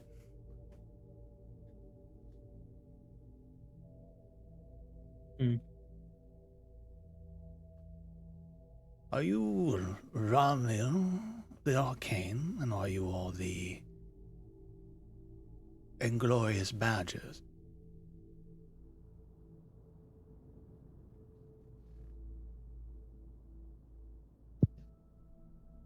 That is us. Who are you? My name is Elminster, at your service. Of course. It appears that you boys and ladies have stepped into a pile of powerful shit out here.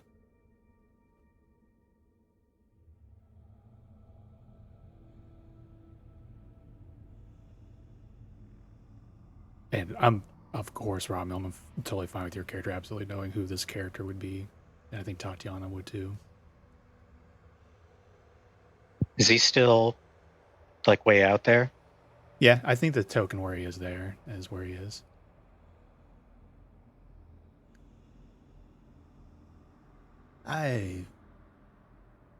Appears that none of you have taken on the mantle, it seems. That's good.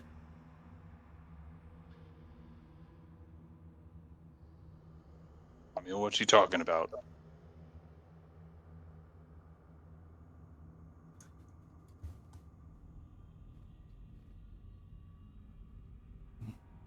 His mistress sent you.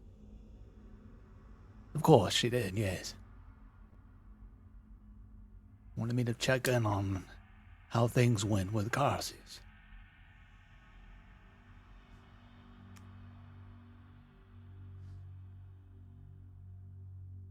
No, I've been around for a long time, toiling through the plains and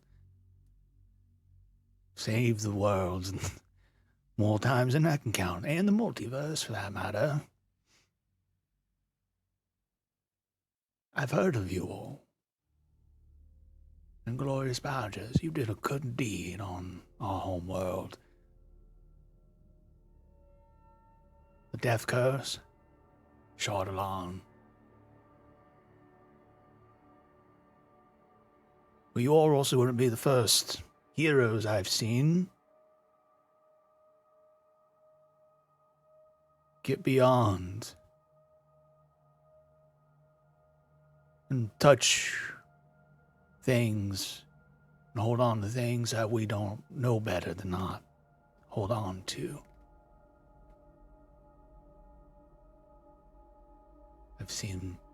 I've had to stop heroes from destroying the world. Good people.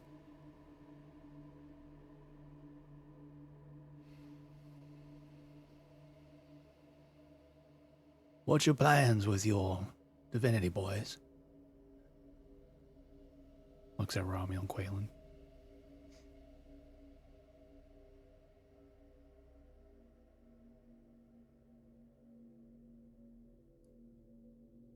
Quaylen looks to Romeo first.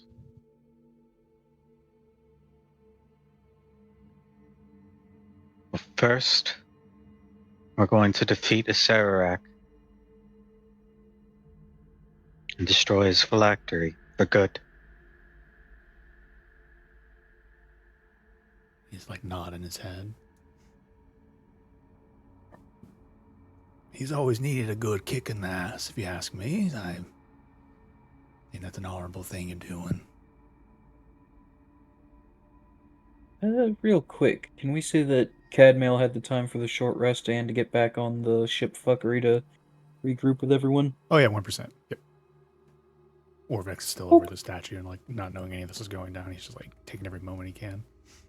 Yeah, as Cadmail leaves Orvex, he'll just say, "Scream if you need us."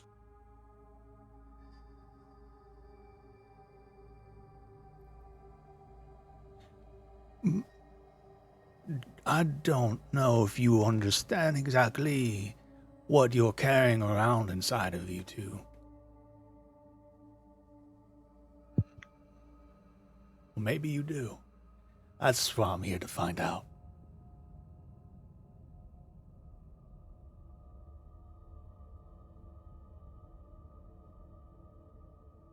And I come a long way, obviously, and a bit tired, so hopefully we can just talk about this cordially. After you kick a Sarak in the ass, destroy him, hopefully, in the end goal, but I don't think that'll be an easy task, not where he is, or seemingly is.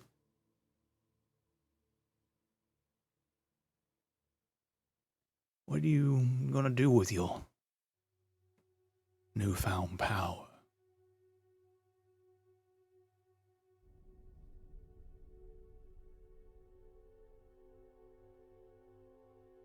All we know of this guy that is that Mistra sent He's him. told you Like, his name do is Elminster. If you want to roll a history check then to see if you know who he is, you can. Like Romual's character, and that's up to Justin, but I think Romual's character automatically knows who this is. Robert knows who it is. I don't know crap. Well, Quaylen doesn't know crap. Okay. You want to roll to know who this is in character. You know what? Screw it. Cadmail will give it a go. What He's would had, that roll like, be? I think he actually has a pretty substantial history with Cormier history, so I think you do get advantage. I don't know the exact details, but I know for a fact he. Well, if you say I get advantage, then I shall roll again. I know there's at least one book about him where he deals with Cormier. I think 18's enough. 18. Elminster is perhaps the most famous wizard of all time in recent centuries. One of the most powerful hero wizards to have ever walked the lands. And he has helped Cormier in the past. Though maybe that was 100 years ago. above table. I don't remember exactly how he helped it, but he definitely supported them in the past with some of their times of troubles. And I think with an 18, you also know him to be one of the chosen of Mistral, the goddess of magic. Very rare title to hold, but he's perhaps the most famous wizard in the world. You've met the most famous wizard in history, Karsus, and now the most famous one currently living. Very dangerous, very powerful. Well, do you want to help us beat him, since you're so high and mighty? I don't know. You all seem to have a bit of a grudge with him, though I don't agree with what he did with the death curse, and again, you have my deepest gratitude and thanks. But when even the good intention are holding a bomb, a device that could destroy everything, I gotta unfortunately step in and get a lay of the land.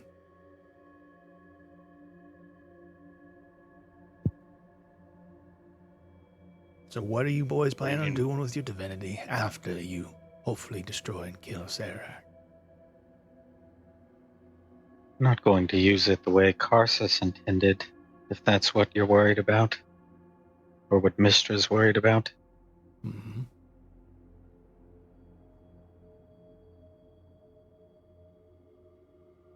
And you, I believe your name is Quaylen?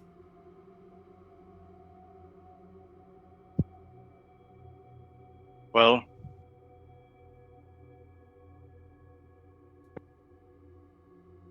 I intend no malevolent activities.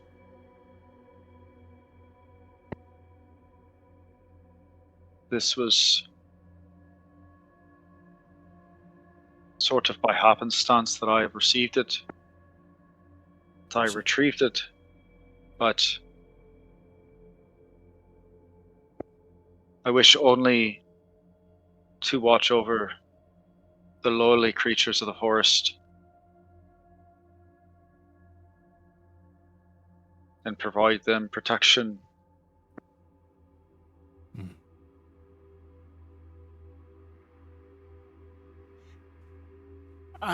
I do believe you when you say you just stumbled into it.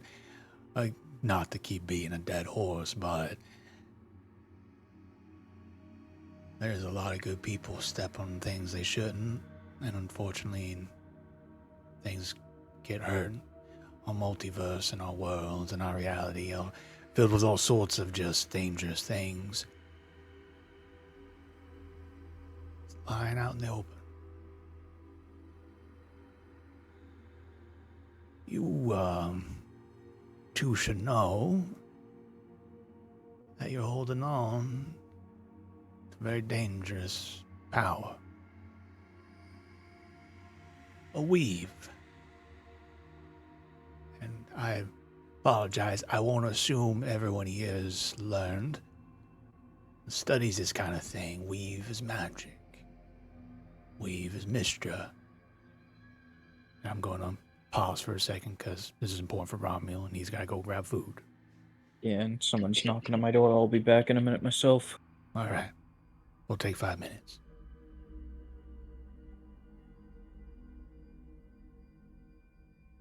Let's go Did you say break time? Yeah, let's go and do a full 10-minute break. Let's do, and then get back at 25 after. Roger. And we'll get back to Elminster. Aye, aye, Captain.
Hello?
If there was one close at our house, it'd be a problem. It's hard to beat Taco Bell when you just want something cheap and not fucking burgers. It's just too easy. I low-key love their little power bowls. If I want to feel like I'm doing something better for me, that would still Taco Bell. Yeah, the one thing I hate about Taco Bell is that there's not one very close to me. So it's a little bit of a drive, or I gotta pay for delivery. And like paying like the price of Taco Bell to get delivered is probably pretty tough. Yeah, it's like for that price, I might as well just go to Publix or something. Yeah. I live right next to one. Oh. So. Distance to Taco Bell is like a requirement for everywhere I live. I always live. Yes. I never really thought about it too hard, but I'm pretty sure somewhere in the subconscious that's just Part of it. places. Love it. What's the Taco Bell index of this area? Not high enough, because there's not one in my neighborhood.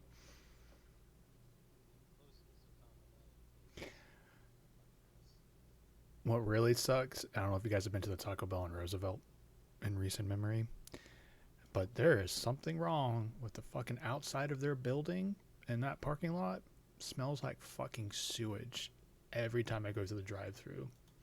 So that kind of keeps me away from that one until the craving's too bad. Like I'm pretty forgiving, but it is foul, and I thought it was because of construction, but it's been there for like over a year, if not longer. It feels like foul. Orkfo, are you back, Jeff?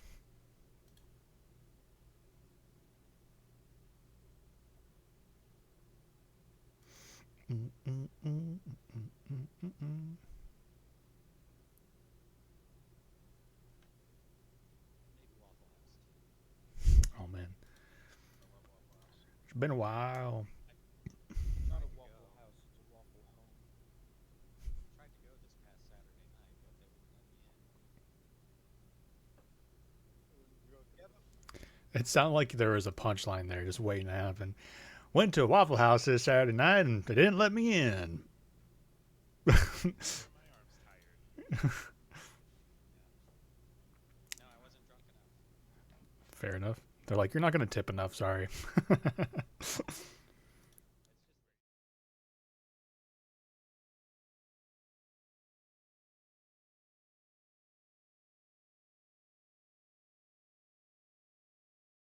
Is Waffle House doesn't let you in unless you're drunk. And that's the first line we get when we come out of the break into the VOD. Personal canon. They might gauge your fighting ability too. To be fair, though, Justin's the kind of person that like strikes me as like, I feel like You are unassuming, but I'm still scared of you. Crazy fast. You would like, you're like the kind of person like, are you like secretly a black belt or just secretly know how to kill people? Probably. I don't want to fuck with Justin. No, I'm like one flick away from probably crying. I mean, Hold on to the demeanor that you have for me, though. I'm still be scared of you, or maybe that's just what you want me to believe. 100% Mark.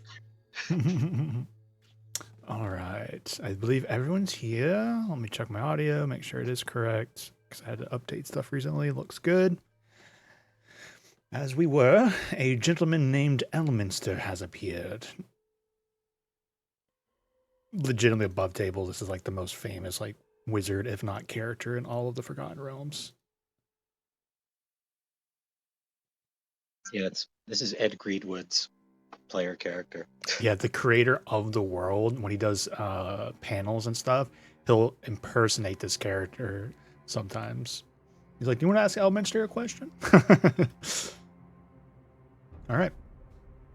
So I don't remember what the last words were, but he was kind of about to give a lecture, I think, about dangerous power.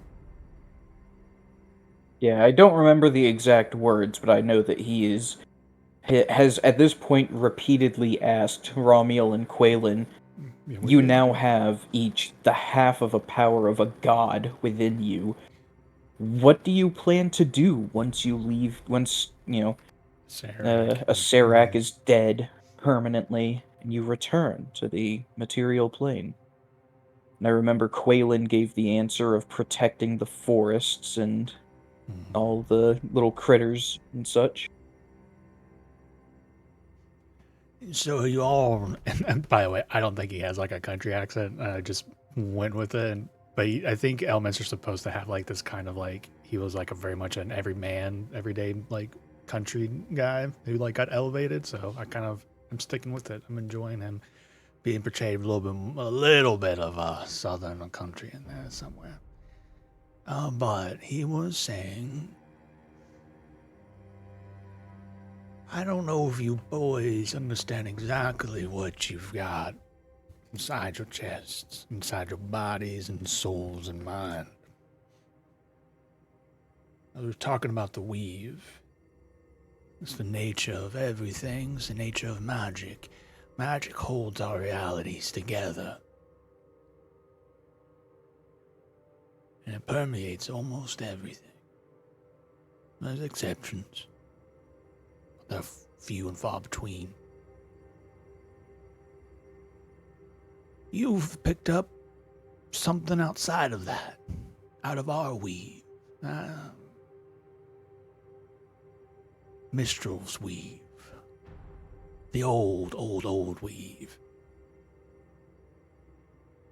By all accounts and measurements, it shouldn't exist anymore. When she died, it should have been destroyed with her. But it's been here a long time. Whatever Karsus knew, he was able to tap back into it.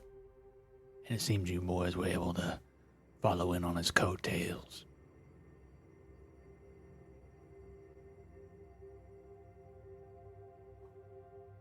What you're wielding is dangerous in the sense that what's going to happen to our weave that permeates all of existence if an old one starts bumping up against it?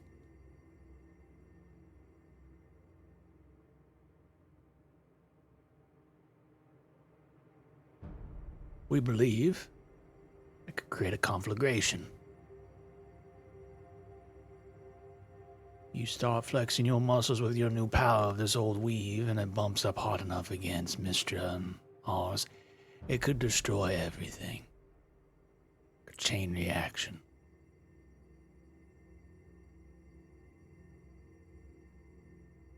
Now, I don't think you all don't strike me as the type that are trying to destroy the multiverse. You've been nothing but heroics, from what I understand from the stories.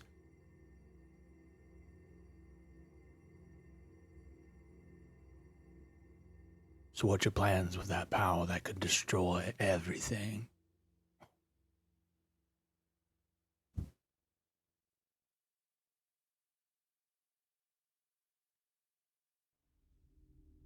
Tingles had stepped out kind of quietly onto the deck and had heard the last few comments, especially that. What you just said. Wait, Quaylen wasn't here for the whole conversation? Tingles. Oh, Tingles. Comedy Sorry. boy.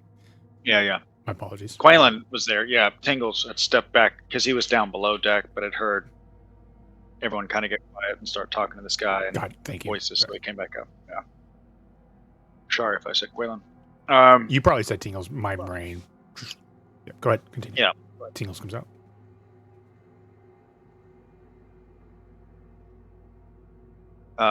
Quaylen responds with, I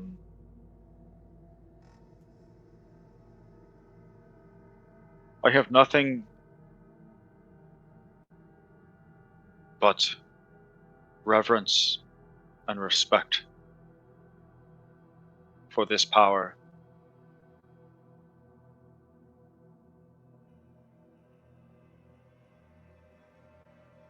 And do not take lightly what has been bestowed upon me, and I certainly tread lightly. Well, can I at least correct you on one thing? You weren't bestowed anything. You stepped in it. He is sort of getting aggravated at him speaking in a condescending way. And he's maybe showing a little bit of that on his face.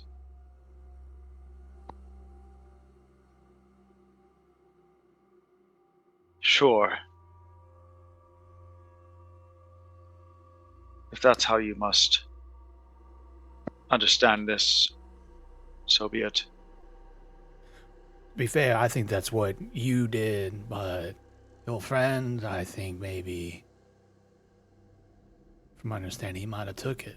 And he's looking at Romuald.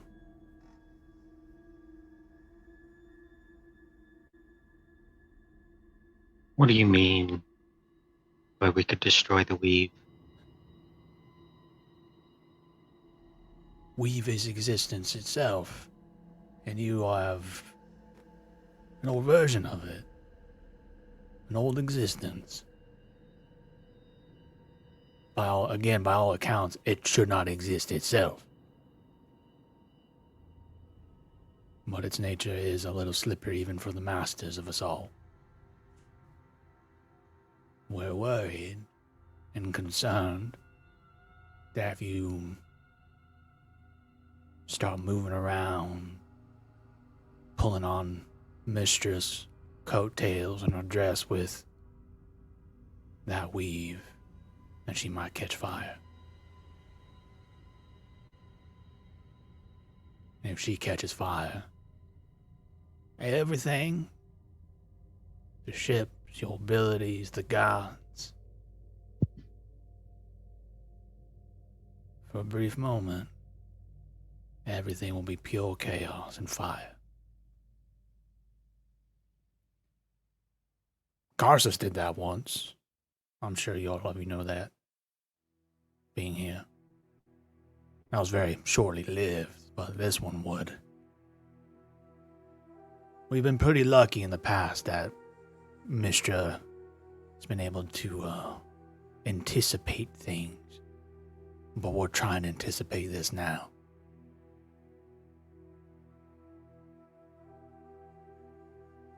And I'm here trying to understand if you're going to be reckless and foolish with what you got.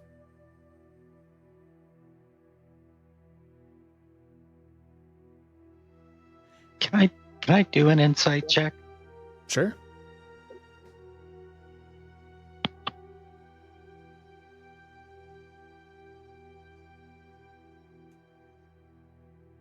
On that 20? Excellent. Is there anything in particular you're angling for?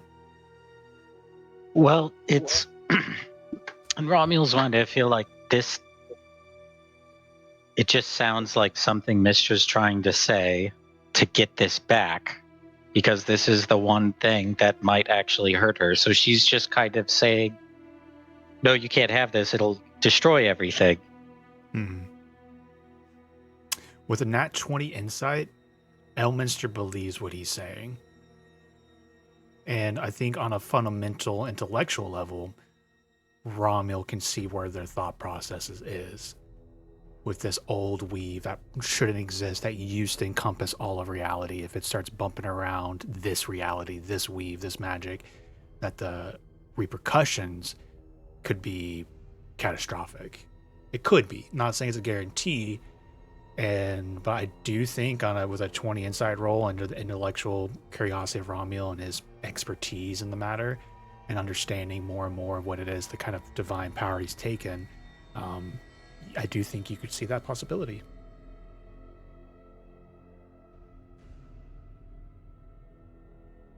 Now, whether that would happen with a natural, again, I'm giving you this like a part of the insight with yourself in the situation beyond just Elminster. Beyond you doing what you're doing now, ascending, following their line of thinking, you kind of look at the idea of ascension and going, all right, if we take this and elevate this ability farther up, and let's say Romuald takes on, like Karsus wanted to take on the mantle of the new god of magic, right? That was a direct, if he took that, 100%, right? The odds of the old weave being destroyed, there'd probably be a contest of wills, but that could have destroyed everything. Like what Romuald and Quaylen could do with that, are they going to be bumping up against it? It's still that old weave. So even if you guys became like, I'm the god of wooden dicks everywhere, it's like, it's still the old weave, right? And if you ascend with that, will that create a chain reaction that destroys Mystra? But the stronger risk definitely is in the ascension side of it. If you elevate it beyond, I think your intellect would say, like, it's debatable what would happen if you keep it the way you have it, right? You're just kind of using it to tweak Mystra here and there.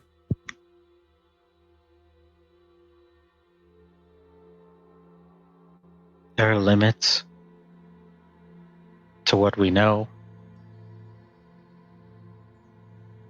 Even Mystra herself doesn't know everything about magic. Otherwise, she wouldn't be so curious.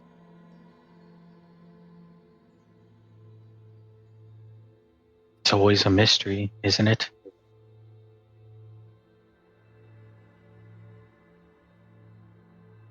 There could be responsible ways to use this power here in the material plane.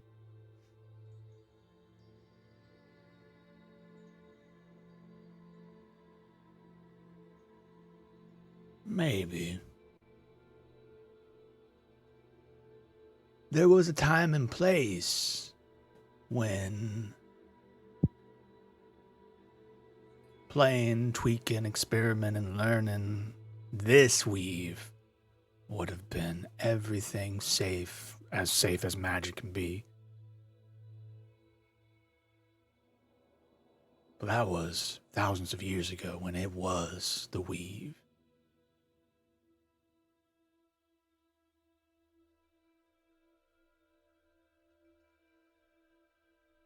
She don't want it. She doesn't.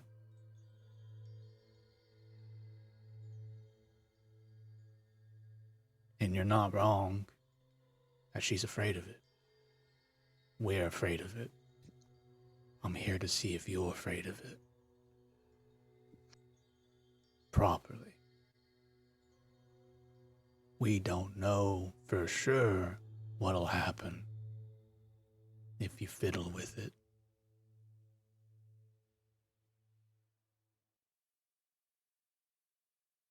But the one person who can get the best guess on what an old version of herself might do to everything is Mystra.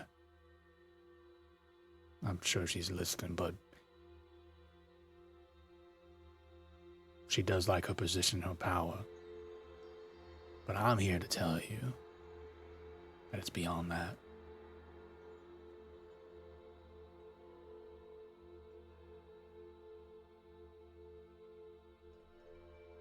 I need the two of you, or the group of you,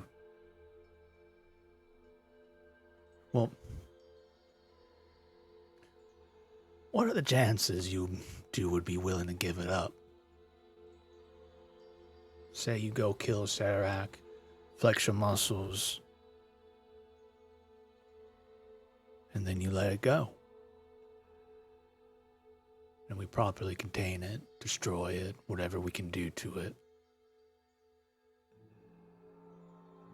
Is that something you'd be open to?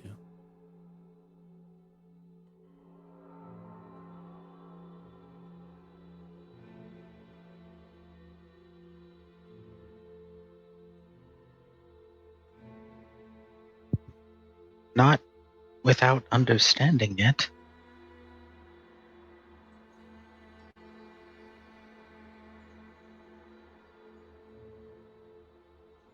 You have all the mysteries of our reality and of Mystra herself. We're always learning. Isn't that not enough?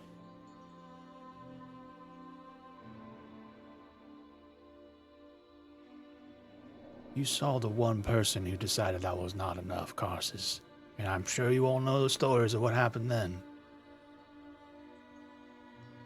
But he never held on to it, and she still was destroyed.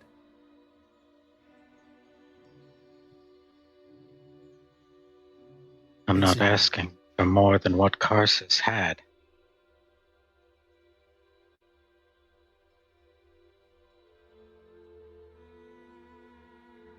He had it for some time. The whole Netheril had it. They did. They were very close to Mistral, as I understand it. Worshipped her. She doted upon them as some of her favorites, elevated them. Here or there on Toril, in the multiverse. You see that? Very few people and civilizations. But she unfortunately found what happens when we all reach too far. And when he reached too far, he destroyed her and everything. Millions of people dying. He had it for a moment. Two of you have got everything that was left behind. And you're having it for more than a moment. You've already had it longer than he's ever had it. Just from this conversation.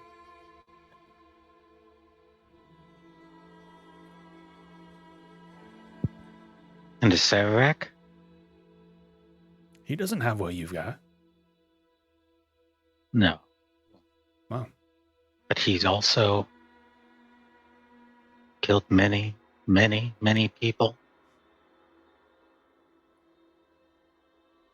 As I said, you have my support if you go and kill a Serac and take him out of existence. There's not enough good people in the multiverse. I hate to tell this to you. There's a lot of bad. There's a whole nine hells, a whole abyss of just bad there. More than you can ever imagine. And we have to pick our fights wisely. But he still does understand on a certain level that there's limitations and rules. If you're going to fight him in Limbo, those rules will be stretched beyond anything you can imagine. The place is very strange and peculiar. There's no Mystery. fist fights in the tavern, but no rules about out in the road. Don't burn down the tavern.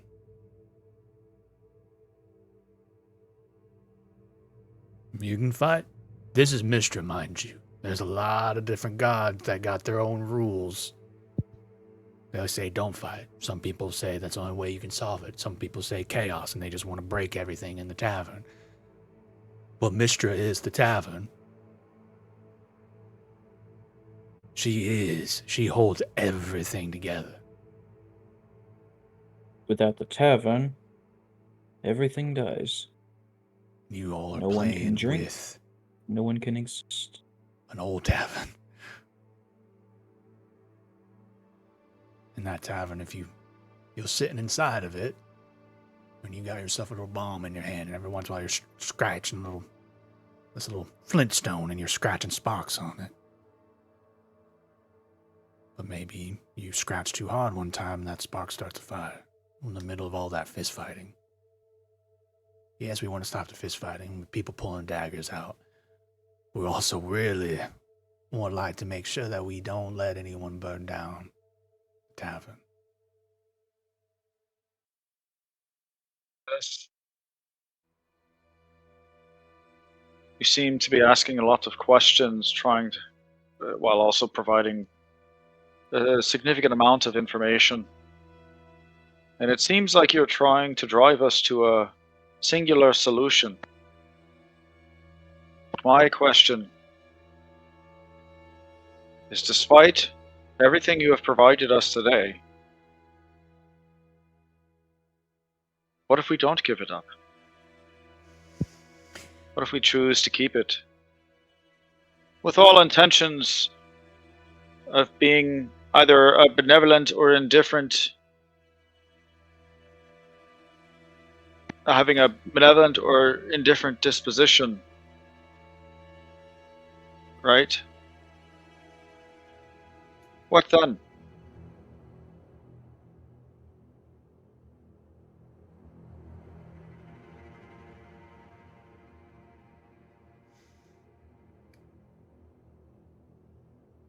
Well, I'm not going to say that exact scenario pertains, but I think your friend Ramiel knows what would happen if you all played with fire too much.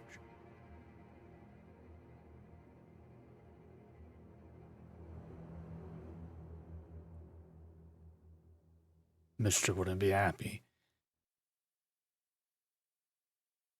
Is there any chance you would be able to give it up when you're done with what you're doing?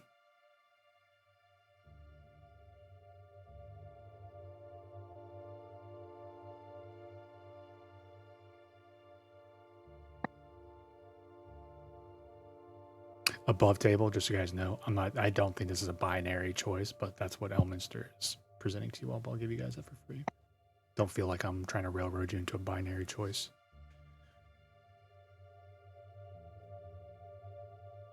Is there no way for the two weaves to, I don't know, maybe not interact, or to interact without destroying everything? That we can be certain of, that would last? Could we at least not have a chance to prove ourselves responsible? You compared it to flicking flint near a bomb in a tavern. But I can assure you every fire I have created has gone right where I've directed it to.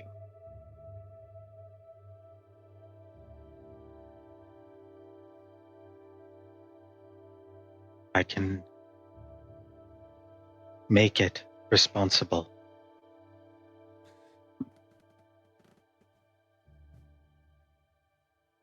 Question for our audience. Do you trust the two of them not to overreach? To push this dangerous thing to places it should not go? Do you believe that they have the proper temperance to know when to stop? You talking to me?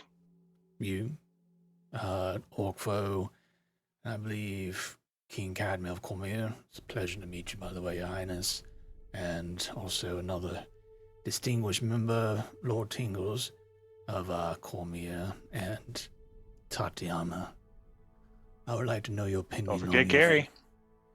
Yeah, don't forget me, you son of a bitch. Ah, your mascot, Gary. Do you believe... Cadmail will, when he gets to Cadmail, give, Cormyrean bow. I knew your great-great-grandfather. I would like to know the four of your opinions on your two friends here. I suspect you all know them better than anyone. Do they know proper temperance and know how not to overreach, overgrab, push too far? I mean, Romul's the coolest cucumber I ever met.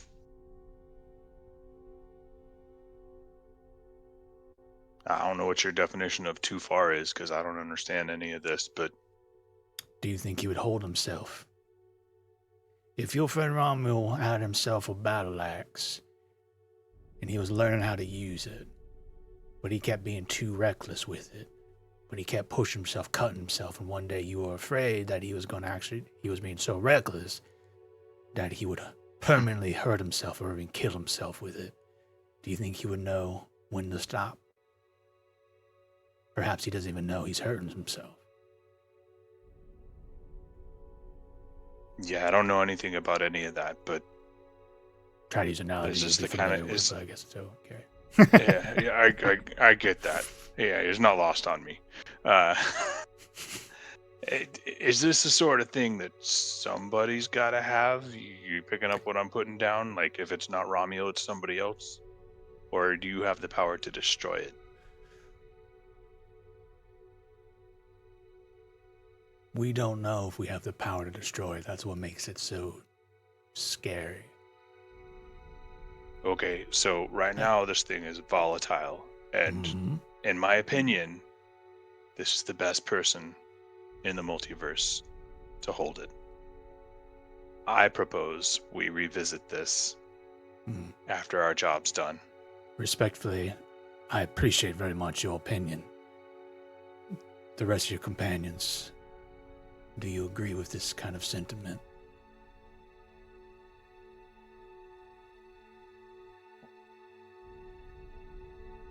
I've scarcely met any more responsible men in my life.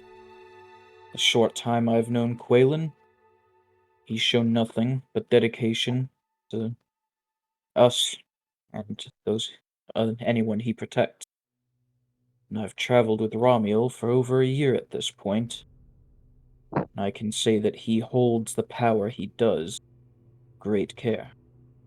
He understands that he holds great power. With that understanding, he has already shown enough temperance for me to trust him. He kind of I nods. see no reason to doubt their judgment. And you, miss?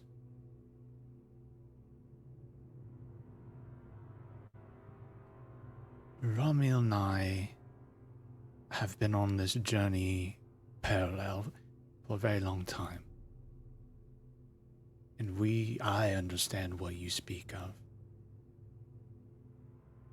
If it was me holding on to this power, though I've grown much in recent times, I would say no.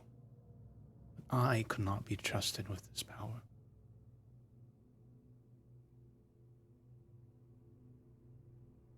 I know what it means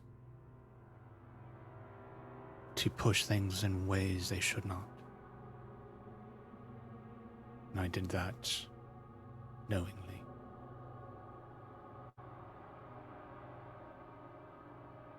Romeo, through our lifetime, he loves power. Because he loves knowledge and understanding.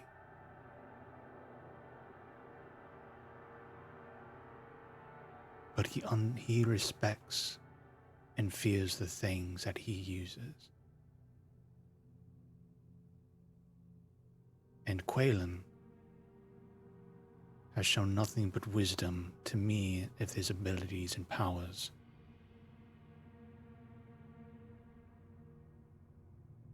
He doesn't even want a divinity, I don't think. He does not want to wear the crown. So I do not think you would have to fear him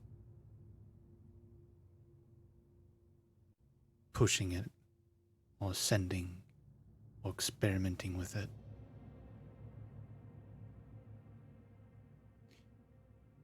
And you, Lord Tingles, do you trust the two of them?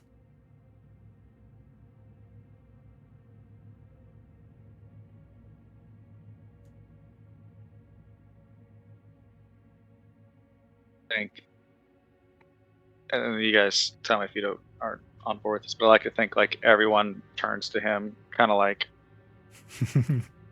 waiting to see if he's going to sabotage the whole thing or if he's going to fall in line. Because I imagine he's kind of the wild card of the group right now. Nate didn't steer the narrative that direction on purpose. Right. I wanted to save Tingle's answer for last.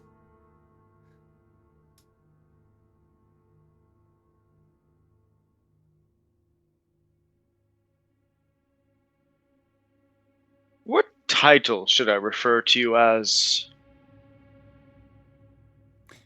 Well, the only formal title I have that I don't even like to use is Chosen of Mistra. But you can please just call me Elminster. I was never one for titles. Your gracious Elminster. The two that stand before you, who have had the opportunity to kiss the light of heaven, and it bless them back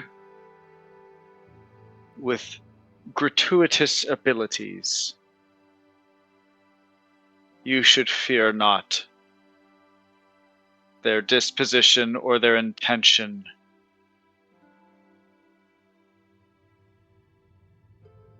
These two men,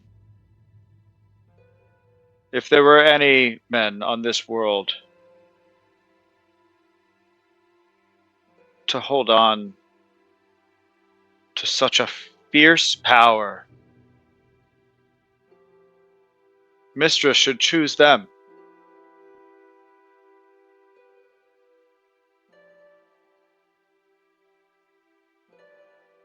The two behind them, though, I would make sure they never touch any divine power.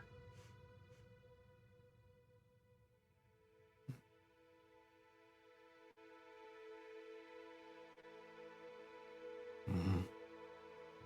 My last question, then. Well, I guess technically two, because it's going to two people. Quaylen and Romuald, do you believe what your friends just said about you?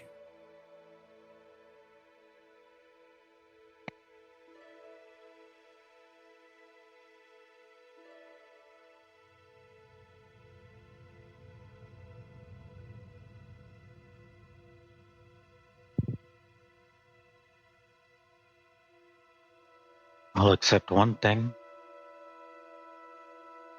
I don't love power more than anything.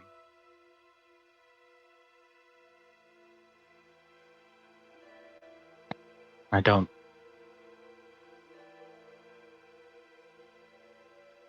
love it at all. I want it.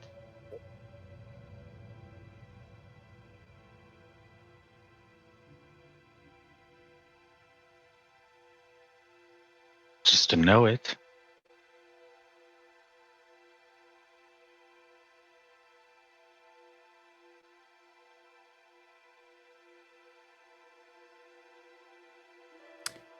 Do you know when to stop?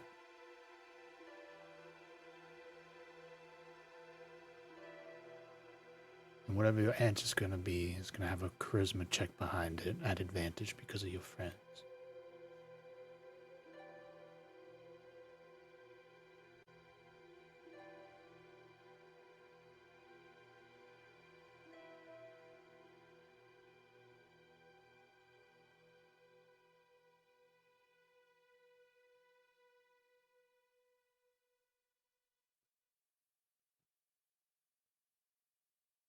I don't know.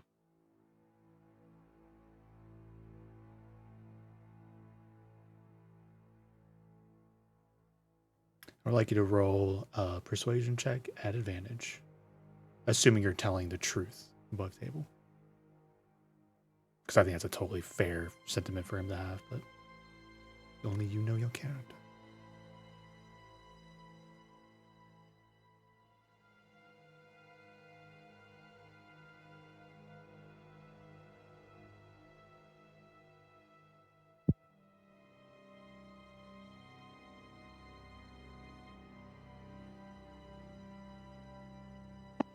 He kind of nods.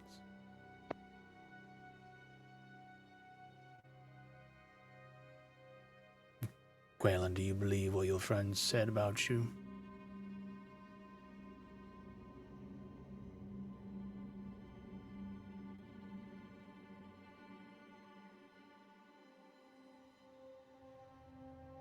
I think they know enough about me to speak the truth. I think they know enough of what is important to me and what I care very little of.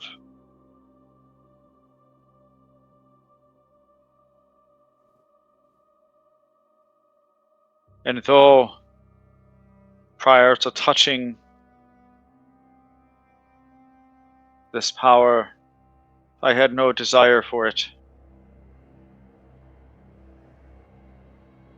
there is a level of wisdom that comes with experiencing it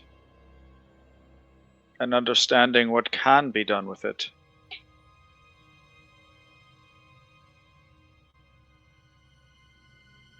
And what good can be done for those who are forgotten. And knowing that there is no desire to forget anyone else in the process.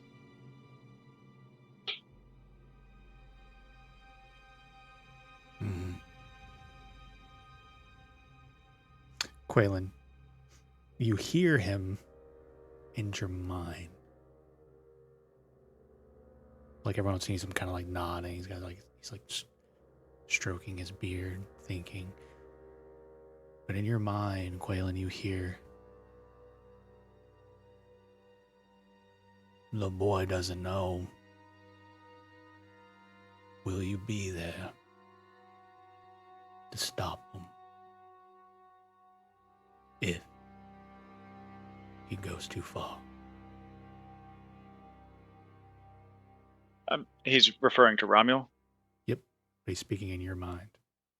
Got it.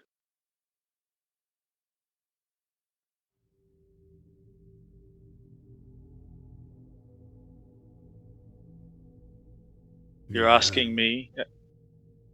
he doesn't know if he knows. I do believe he's got a good heart.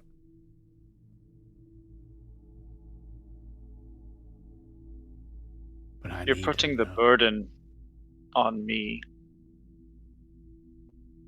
If you to want to stop hold, him. if you want to hold this, the very thing that can destroy the universe, you want me to let the two of you have it and trust you, do the right thing, and you heard him. Either someone watches him, make sure he doesn't step too far,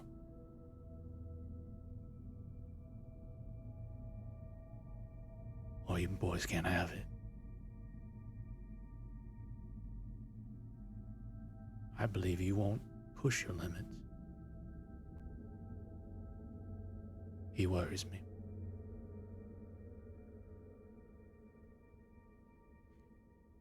It could be your whole group keeping an eye on him. But you're the only other one that'll have the power to stop him.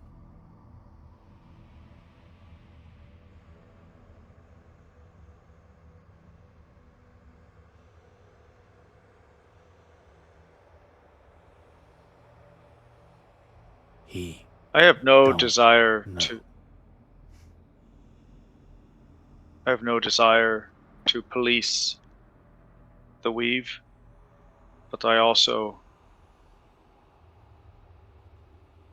I also don't want to see the world destroyed. I'm not even worried about the world at this point. I'm worried about your friend. He could kill himself in the process.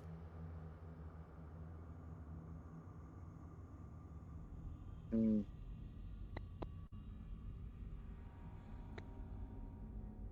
I'm not asking If I you to see that he is shadow him. going... Keep tabs on your friend. You'll know if he is pushing things too far. I hope. I think. I'm putting a lot of trust. Do you think that's something If you I could see do? things going too far, I will certainly do what is necessary.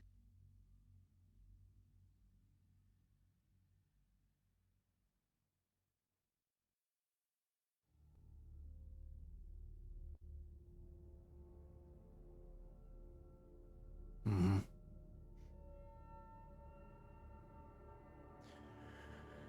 All right, he says out loud.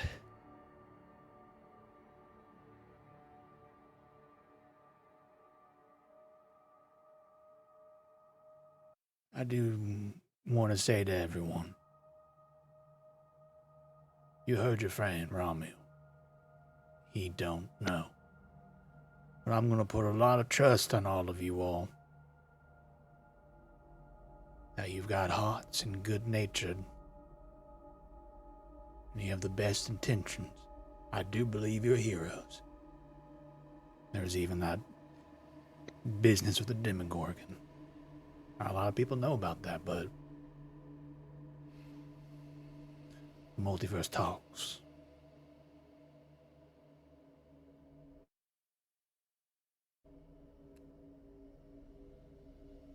We won't interfere. If I have the oath of Romeo and Quaylen that they will not attempt to ascend, and that the rest of you will keep an eye on them. You know what's at risk. I think. I hope. Bye, Mr. I hope. I made it clear.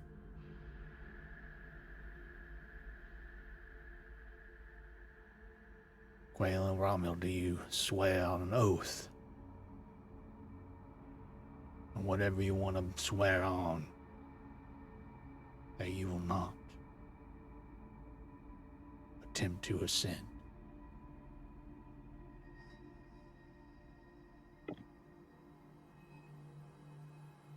I mean, I just gotta ask, what if they say no? Like, if they tell you to fuck off, what are you gonna do about it? I'm not, hypothetically. We're gonna start swinging spells and blasting. Other chosen of Mystra will probably be called in. Mistra's hoping that we can politically not have this escalate. I thought It's the fine. gods stayed out of material business. No, the gods have a hand and fingers and tongues and toes in all the pies of all the mortal realms. Ingle squirmed for a moment. It's fine. I never Mistra's wanted not to be a coming. god.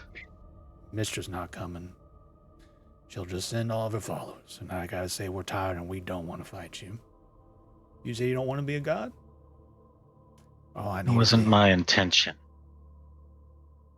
All right. Do you swear an oath to never try to ascend?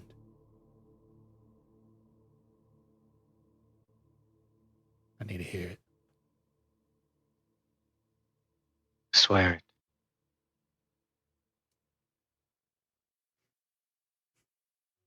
Swear to me!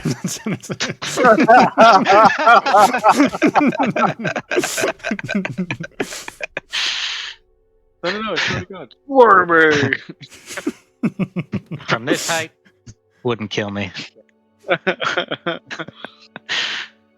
And what you just said, you swear? Is that all you said?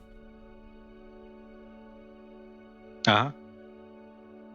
I apologize, Romeo Arcane. I need you to say the words completely that you swear to never try to ascend. Not just I swear.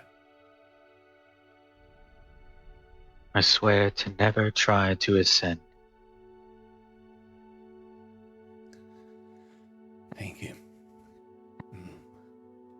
Quaylen.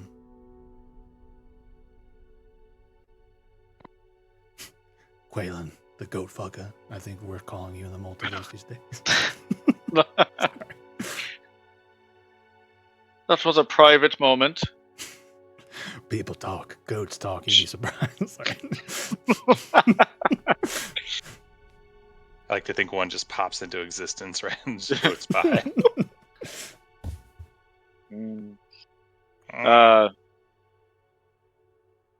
I'll say this. In the midst of the furious storm that raged within me when I first received this power, one thing anchored me to this reality. And that was me wife and children. I don't give a shite about ascending. What I care about is descending with goodness. And being there for my children as they grow up. That they can see someone who, despite having great power, has great restraint and strength to know when not to use the abilities. My children need that. And upon their names, I swear I will never attempt to ascend to the level of godhood. He actually gives you like a very it seems kind of mockingly, but he claps. He's like, "That's how you do an oath." Everyone take note. That was excellent. All right.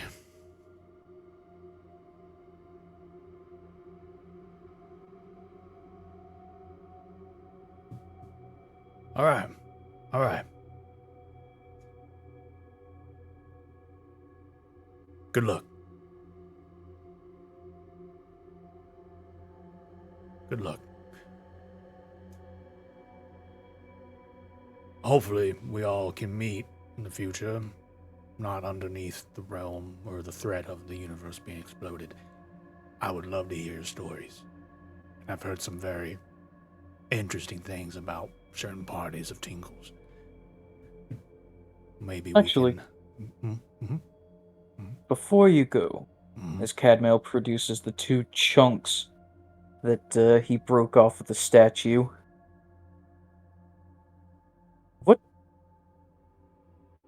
what could this even be used for? I imagine you, knowing Mistra, being one of her chosen and all, would have more information on this than anyone else I could ask. Out of curiosity, where did you get that?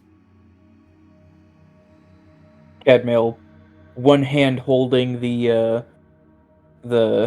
chunks of vadium, other hand he just turns and points at the statue.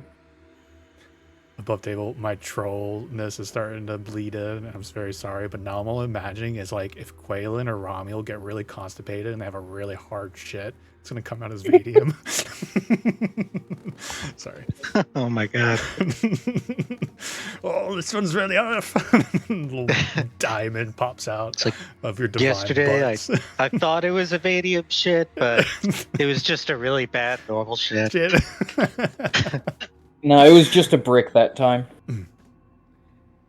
Well, vadium, it doesn't have a lot of actually practical uses, except to not be moved or changed. So some gods use it to seal up their homes, as it were. There's the Great Wall behind Requiem that keeps the ending of all things at bay, the last shore. If you can shape it into maybe a tool or something that would be unbreakable, but has no really true magical properties to it. If anything, it's almost as if magic was taken from that space. It's not anti-magic to be exact, but it's as if... I love, just like as he says, it's as if magic was taken from that space. Cadmail floats forward slightly and starts like gradually reaching out with one of the crystals to either Romuel or Quaylen. Like, does this feel weird when it gets close to you? I do think with your guys' connection to the arcane and the weave, even if it's yours and the normal weave of Mystra, like, now it's mentioned, you really do, that's like, there's like a sense of absence within the Vadium Diamond. It doesn't like hurt you or anything, but your connection to the world around you in that space, it feels absent.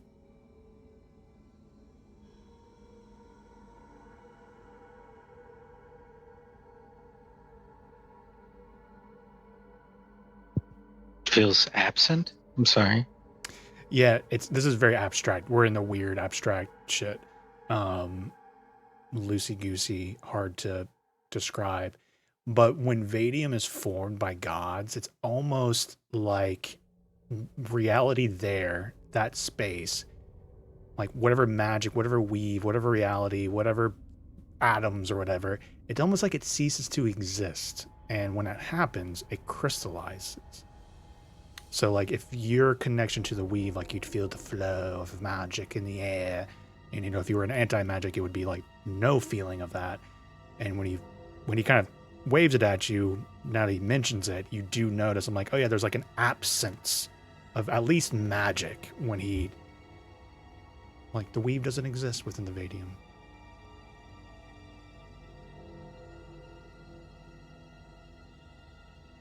It's not like eating the world around. It's just whatever that space was at that time turned into it. So it's like a movable thing of like very kind of a not permanent, but like intermittent tinnitus. Like the very sudden deafness before the ringing kicks in. You're saying like what they're experiencing when you like are waving it? I'd imagine, like just very suddenly, it's noticeable, not feeling anything there. Or at least, not feeling the connection to the weave. Mm-hmm. I guess the simplest way to put it is still abstract. It's like the gods have the ability to make reality disappear and what was in that space occasionally, or something on a cosmic scale will happen, like the death of a god. But instead of it just disappearing, sometimes it's turned into Vadium and God Diamond. So like instead of just erasure, it's both an erasure but also a manifestation of that. So it's very, that's very hard to to pin down, right? It's both an erasure and a manifestation of that at the same time. You can consider it an abomination in its own way. It's just it's a contradiction. It's like a contradiction made real. Crystallization of the weave, and yet the utter absence of the weave.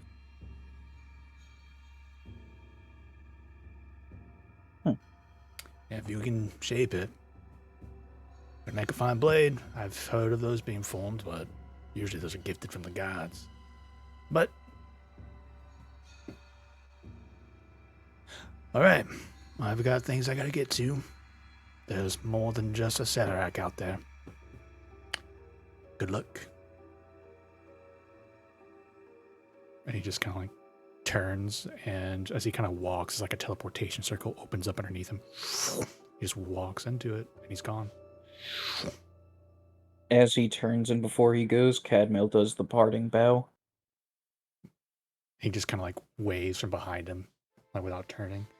Not necessarily like in reaction, but just more like in general. He's like, I don't know. Just kind of like nonchalantly. He's like, all right, that's done. And messengers of the gods and waving their arms and expecting us to jump and not even helping with the hard work.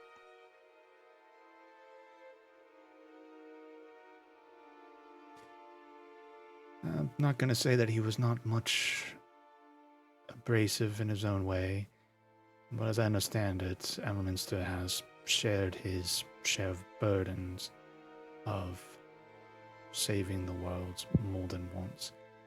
If he can't help, I imagine he thinks we're either capable or Serac is not enough a threat in the moment and there's other things that are attracting his attention. If I remember correctly, he was the one who sought out some of the materials necessary to strengthen the prison of Ashardalon back in my... how many grades was it ago? Grandfather's time. So those materials being so dangerous that, of course, nobody else could, but we could at least rely on him. I don't think Mishra is concerned about a Serac at all. I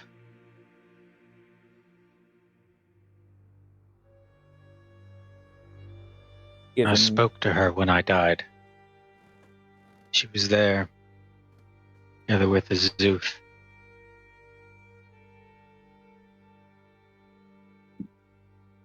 Tatiana just Kazuna. raises a single eyebrow. She offered me to be her chosen. If I could defeat Karsus, not take the power.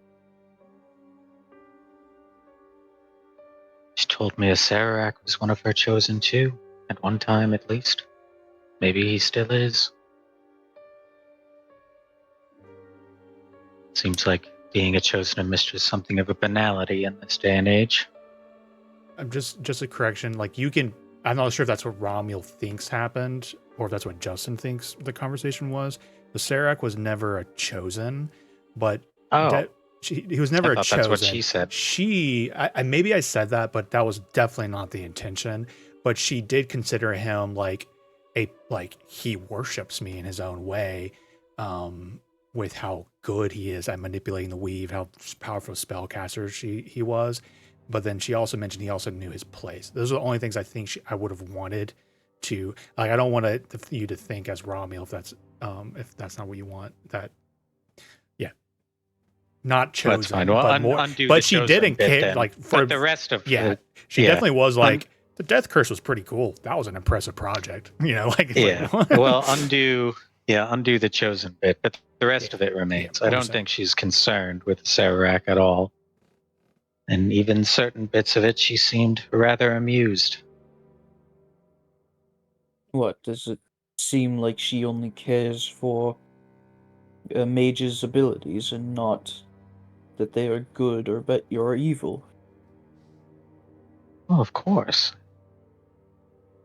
Magic doesn't only answer to those with good intentions.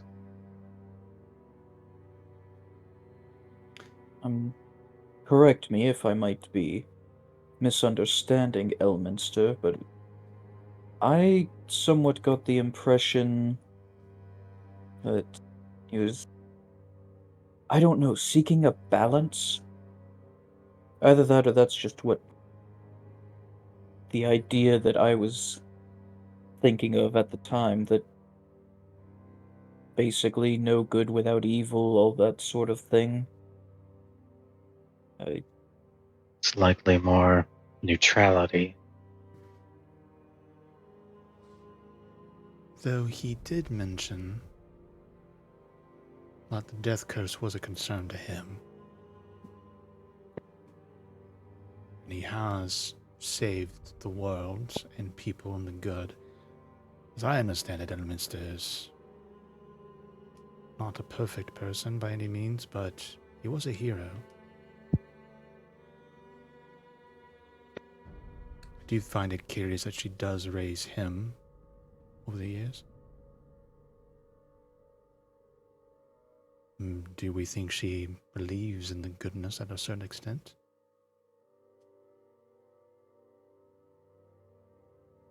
Or maybe she caged him.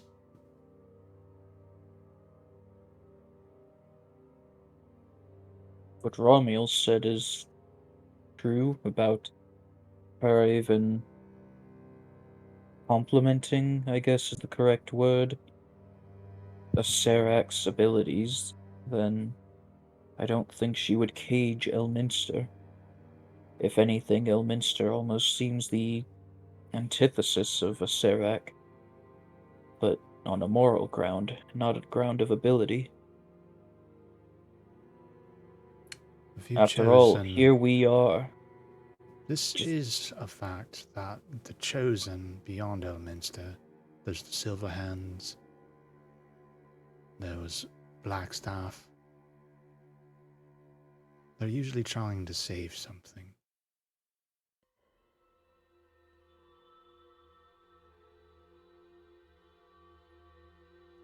Perhaps she respects skill, but still strives for good. Or maybe she chooses them because she's afraid of them. Or perhaps skill is gained by those who have a good purpose for it, that selfishness ultimately leads to its own demise more often than not. I like that. She's less afraid of the good. Or she's more afraid of the good. Curious.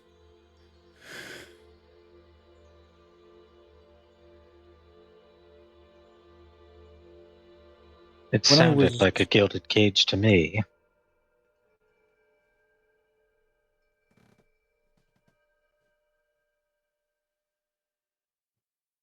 Is that why you said no, then? That was your reason?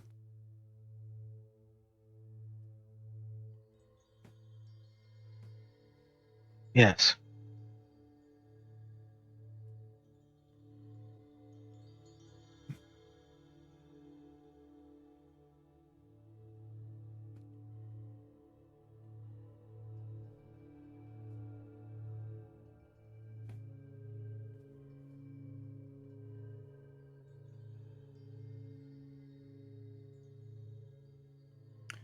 Well, Speaking on, if she surrounds herself with good people, as a child still learning the ways of the world, one of those things I was taught was that brigands are, to some extent, less dangerous than paladins.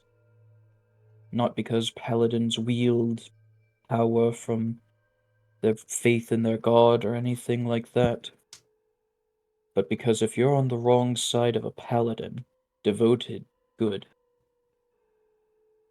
then a bandit will fight for his life. Paladin, who believes he is doing right, will fight even if he knows he will die, to end that which is doing evil. And that's what makes them even more dangerous.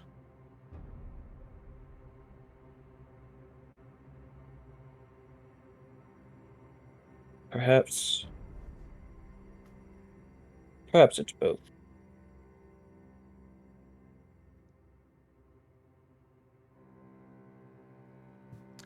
well, at the very least, we know that we have the blessing of Elminster as a voice and chosen of Mistra to flail Serac alive, dead, his soul at least.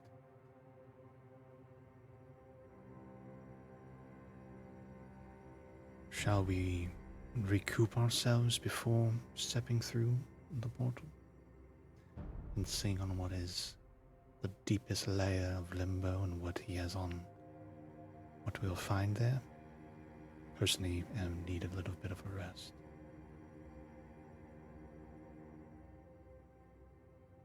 If we think we have time.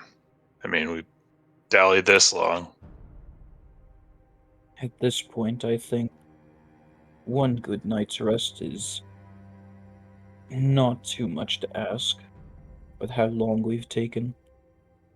If that's what's the make or break, then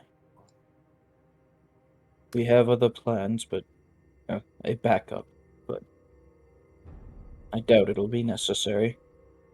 And I believe a Serac's probably waiting for us, even if he does wake up before we get there. He seems to want the fun of it, And this is my opinion. A Serac will always be a Serac, even if he raises. She looks at Quaylen and Romuel.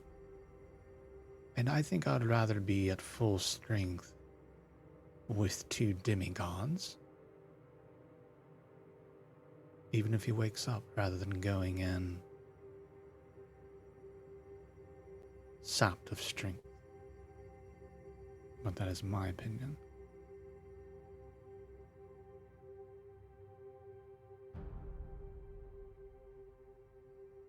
Also, above table, I hear that a generous god will give us a level up if we take a long rest right now before going into the final act.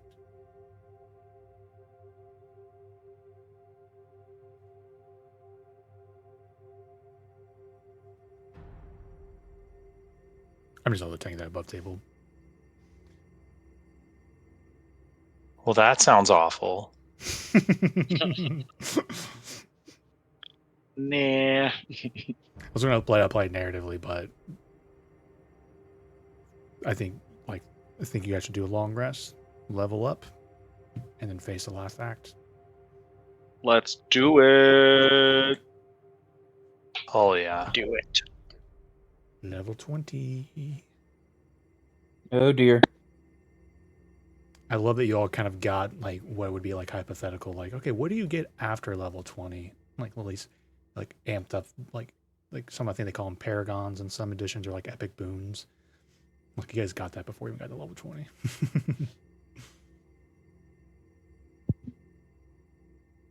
Yeah, it is not the ultimate level 20 wizard skill is it's like 2 more 3rd level spell slots or something.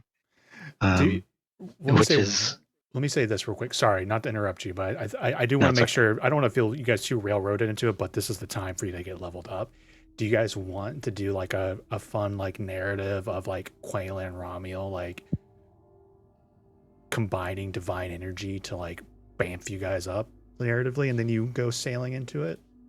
Or like a night of contemplation? I'll kind of let you guys decide how you want to do it narratively. Let's say that. how do we combine? You gotta touch tips. I do. That joke was just hanging out there as soon as I said it, and I didn't want to say it right away. Nah, like if you guys want, we can like have fun with the narrative. It doesn't have to be a long rest. It could be a Skyrim level up. What do we got here?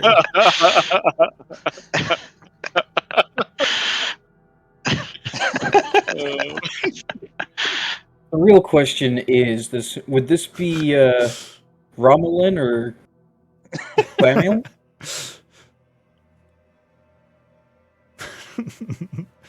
It, like obviously, I'm not saying you guys have to form, but the 2 of you can like tap into your divine energy and like find some power reserves there, quote unquote, and like. Oh, give them Tell me how you do it, Quaylen. I mean, I don't shy away from the fact that Quaylen does things in his own way. Yeah, Acidic Quaylen, how PP do you do it? is definitely true. I mean, Romuel, I'm going to give you a moment to consent. That is the best Oh my opening God. line ever. I do not consent. Yeah, It's- like, nope, way, right? not before Nolan. I don't know where this is going, but Somewhere Elementor's going, no. that Quaylen's already being tempted.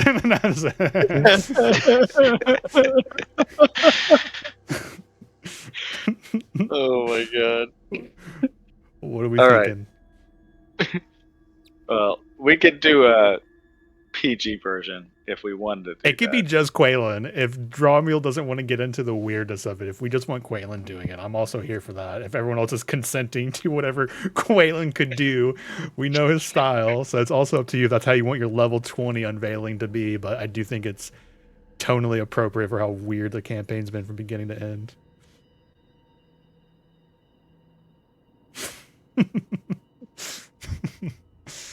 Okay, I think everyone's saying no. I don't feel right. As a player, I consent. That's As good. Yeah, no, Cadmail- yeah, right? As Cadmail, I have no clue what Quaylen's done to this point other than like a couple of stories. So I'm just kind of like, Cadmail is just kind of like, what's going on? I'm pretty sure Quaylen has peed on someone to heal them early on in the campaign. Yeah, I mean, didn't I just bring Romulo back to life? By By, peeing on him. Yeah, so like that, to be fair, it's not like he's going to go. I don't know what JP's thoughts are because JP embodies very interesting characters with Tingles and Quaylen, but that's been the worst of it to the party, to be fair. Cadmail was busy at the time, so he probably wouldn't have noticed that. Sometimes I think there's something wrong with me. This is why we play D&D, so we get to express the weird sides of ourselves. It's just, I wasn't expecting this look. What makes you say that? Jeff, do you as a player, do you consent to whatever JP's idea is? I'm gonna need to be like handheld into it before I can give consent. I don't Give know us an what I'm idea of what you're consenting thinking, JP. I know we'll probably take the punchline out of it, but I think to. I mean, everyone's probably. The safe word is capybara. I think Let's do this in our ideal world. Like I always like to say, like I like to imagine if we did I like to imagine how Quaylen would level up everyone to level 20. How would you do it, JP? all right. Here's what I'll. Okay. There's going to be a compromise here. Okay, because I am reading the room and I'm reading the room well. So, what you guys don't? Okay, Quaylen sort of elevates himself well above everyone, almost like he's pretty high up. We'll say like 20 feet above everyone else, right? And at that height, you can kind of really only see his glowing eyes because he's, just on the backdrop of this void that they're in. And though you don't know what you don't know what a helicopter sounds like, you pick up on some sound that resembles something rotating at a very fast pace. Yep. My rafflecopter goes. So you don't see anything, but there is a warmth that rains down on each one of you and smothers you, and you absorb. Is that a fair compromise?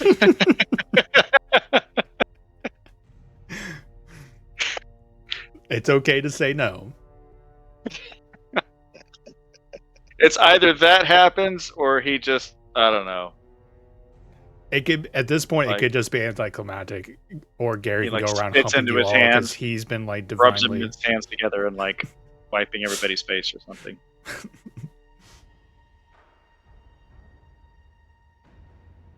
Oh, what is that, brother? Brother, Feels very rejuvenating.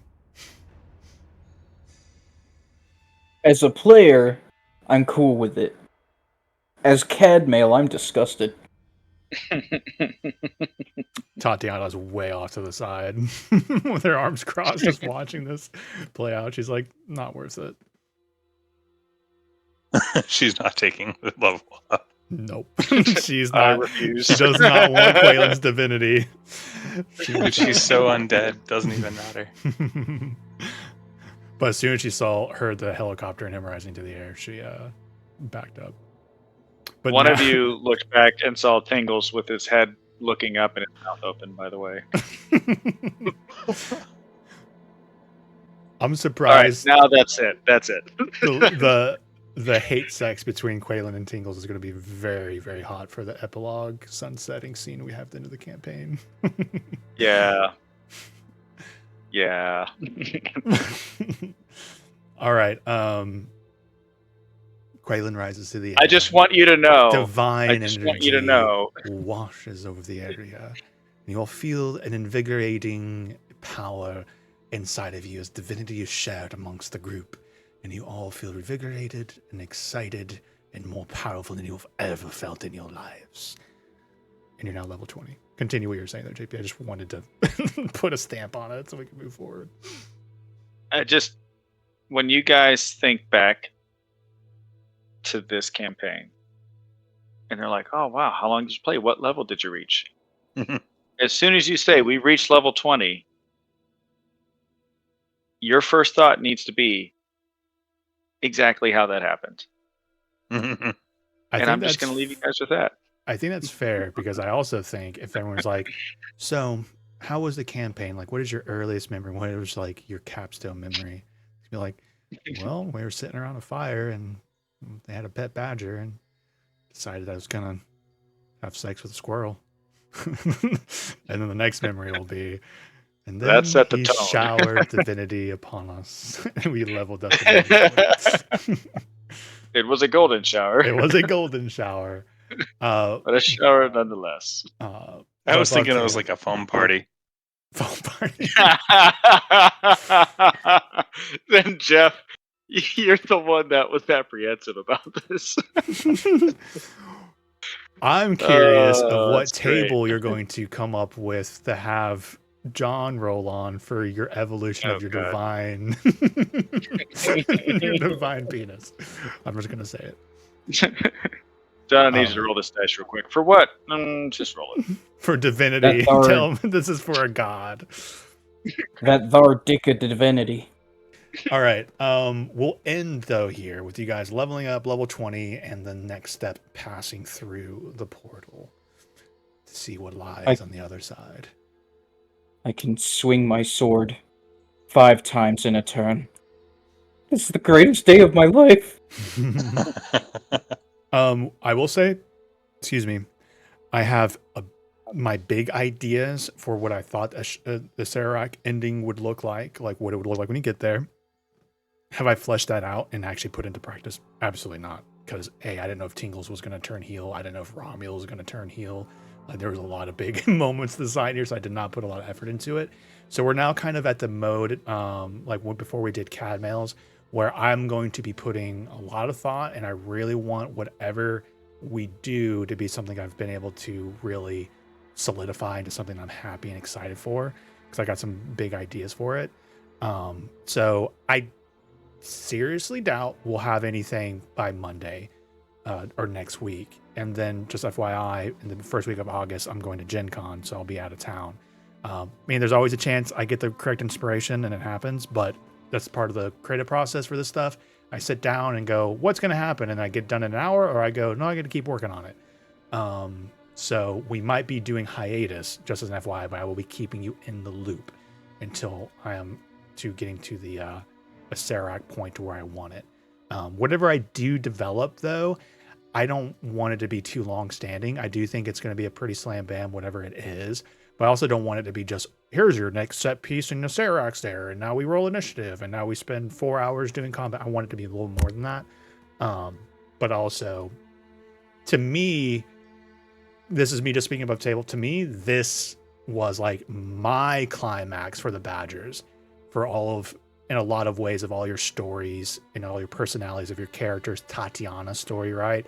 I did imagine that early on being that coming to the forefront of if a Serac was defeated, right? What that confrontation would look like. But I'm glad it kind of happened organically and just what developed through Karsus. So that was a beautiful emotional climax for me. There's still more, right? Who knows what could happen, but there's still emotions for people like Tingles to process. I still think Romulo could turn evil, so I'm always emotionally prepared for that, or just not give a fuck. But that's the idea of what's going to happen going forward. It'll be me working on a Serac and seeing what comes of it, but I don't think it'll be ready soon. Okay. Boom, boom, boom. Okie dokie. Orkfo crits 10% of the time now. Dokily dokily, neighborino. Oh, according to your extra attack and your math now with reckless.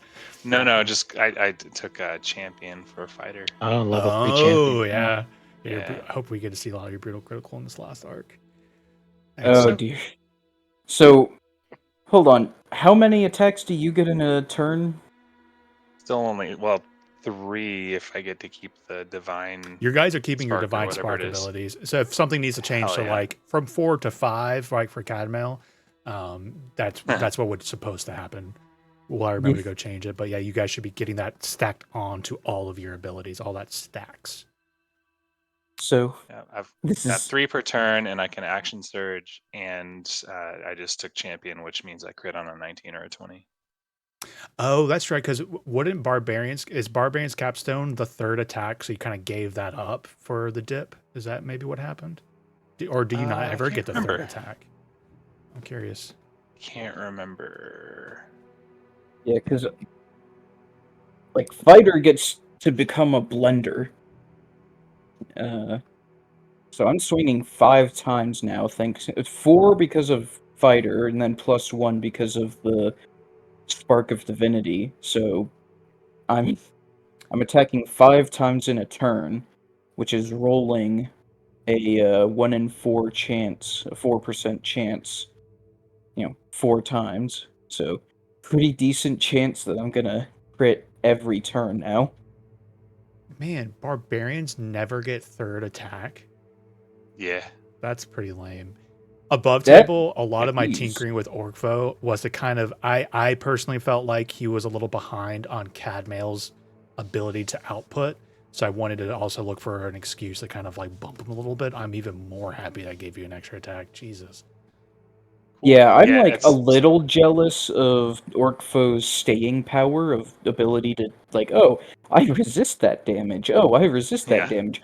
But like Both of you Your are AC so is hard to ridiculous, hit it though. too. Yeah, your feels AC is so high. Yeah, that was a part of yeah, it it's too. like cool. I kind of suck at saving throws, but Orkfo just tanks damage, saving throw Yeah. or attacks or attack rolls. But like it feels good to have a turn where you output massive damage, Yeah. and that's what is memorable in my opinion. And Yep. I mean, you the amount of times I've calculated the damage I've done in a single turn is And that kind of says it all. tank shine too. Like you guys have been facing a lot of intelligent enemies, right? If they go up to Cadmail and they're like, "Oh, your AC's high," and they'll push on Orkfo a little bit, and like, "Oh, hey, you're soaking a lot of this damage." Oh, look at the squishy spellcasters, poor Tingles and Quaylen, Yeah. right? So he doesn't also get that satisfaction of tanking as much in with these intelligence enemies. So I definitely wanted to Yeah. up his Kind of been- damage a little bit. Some I've been exciting thinking of stuff. Orkfo kind of like a rook in chess, right? Slam It's it like into something. well, it's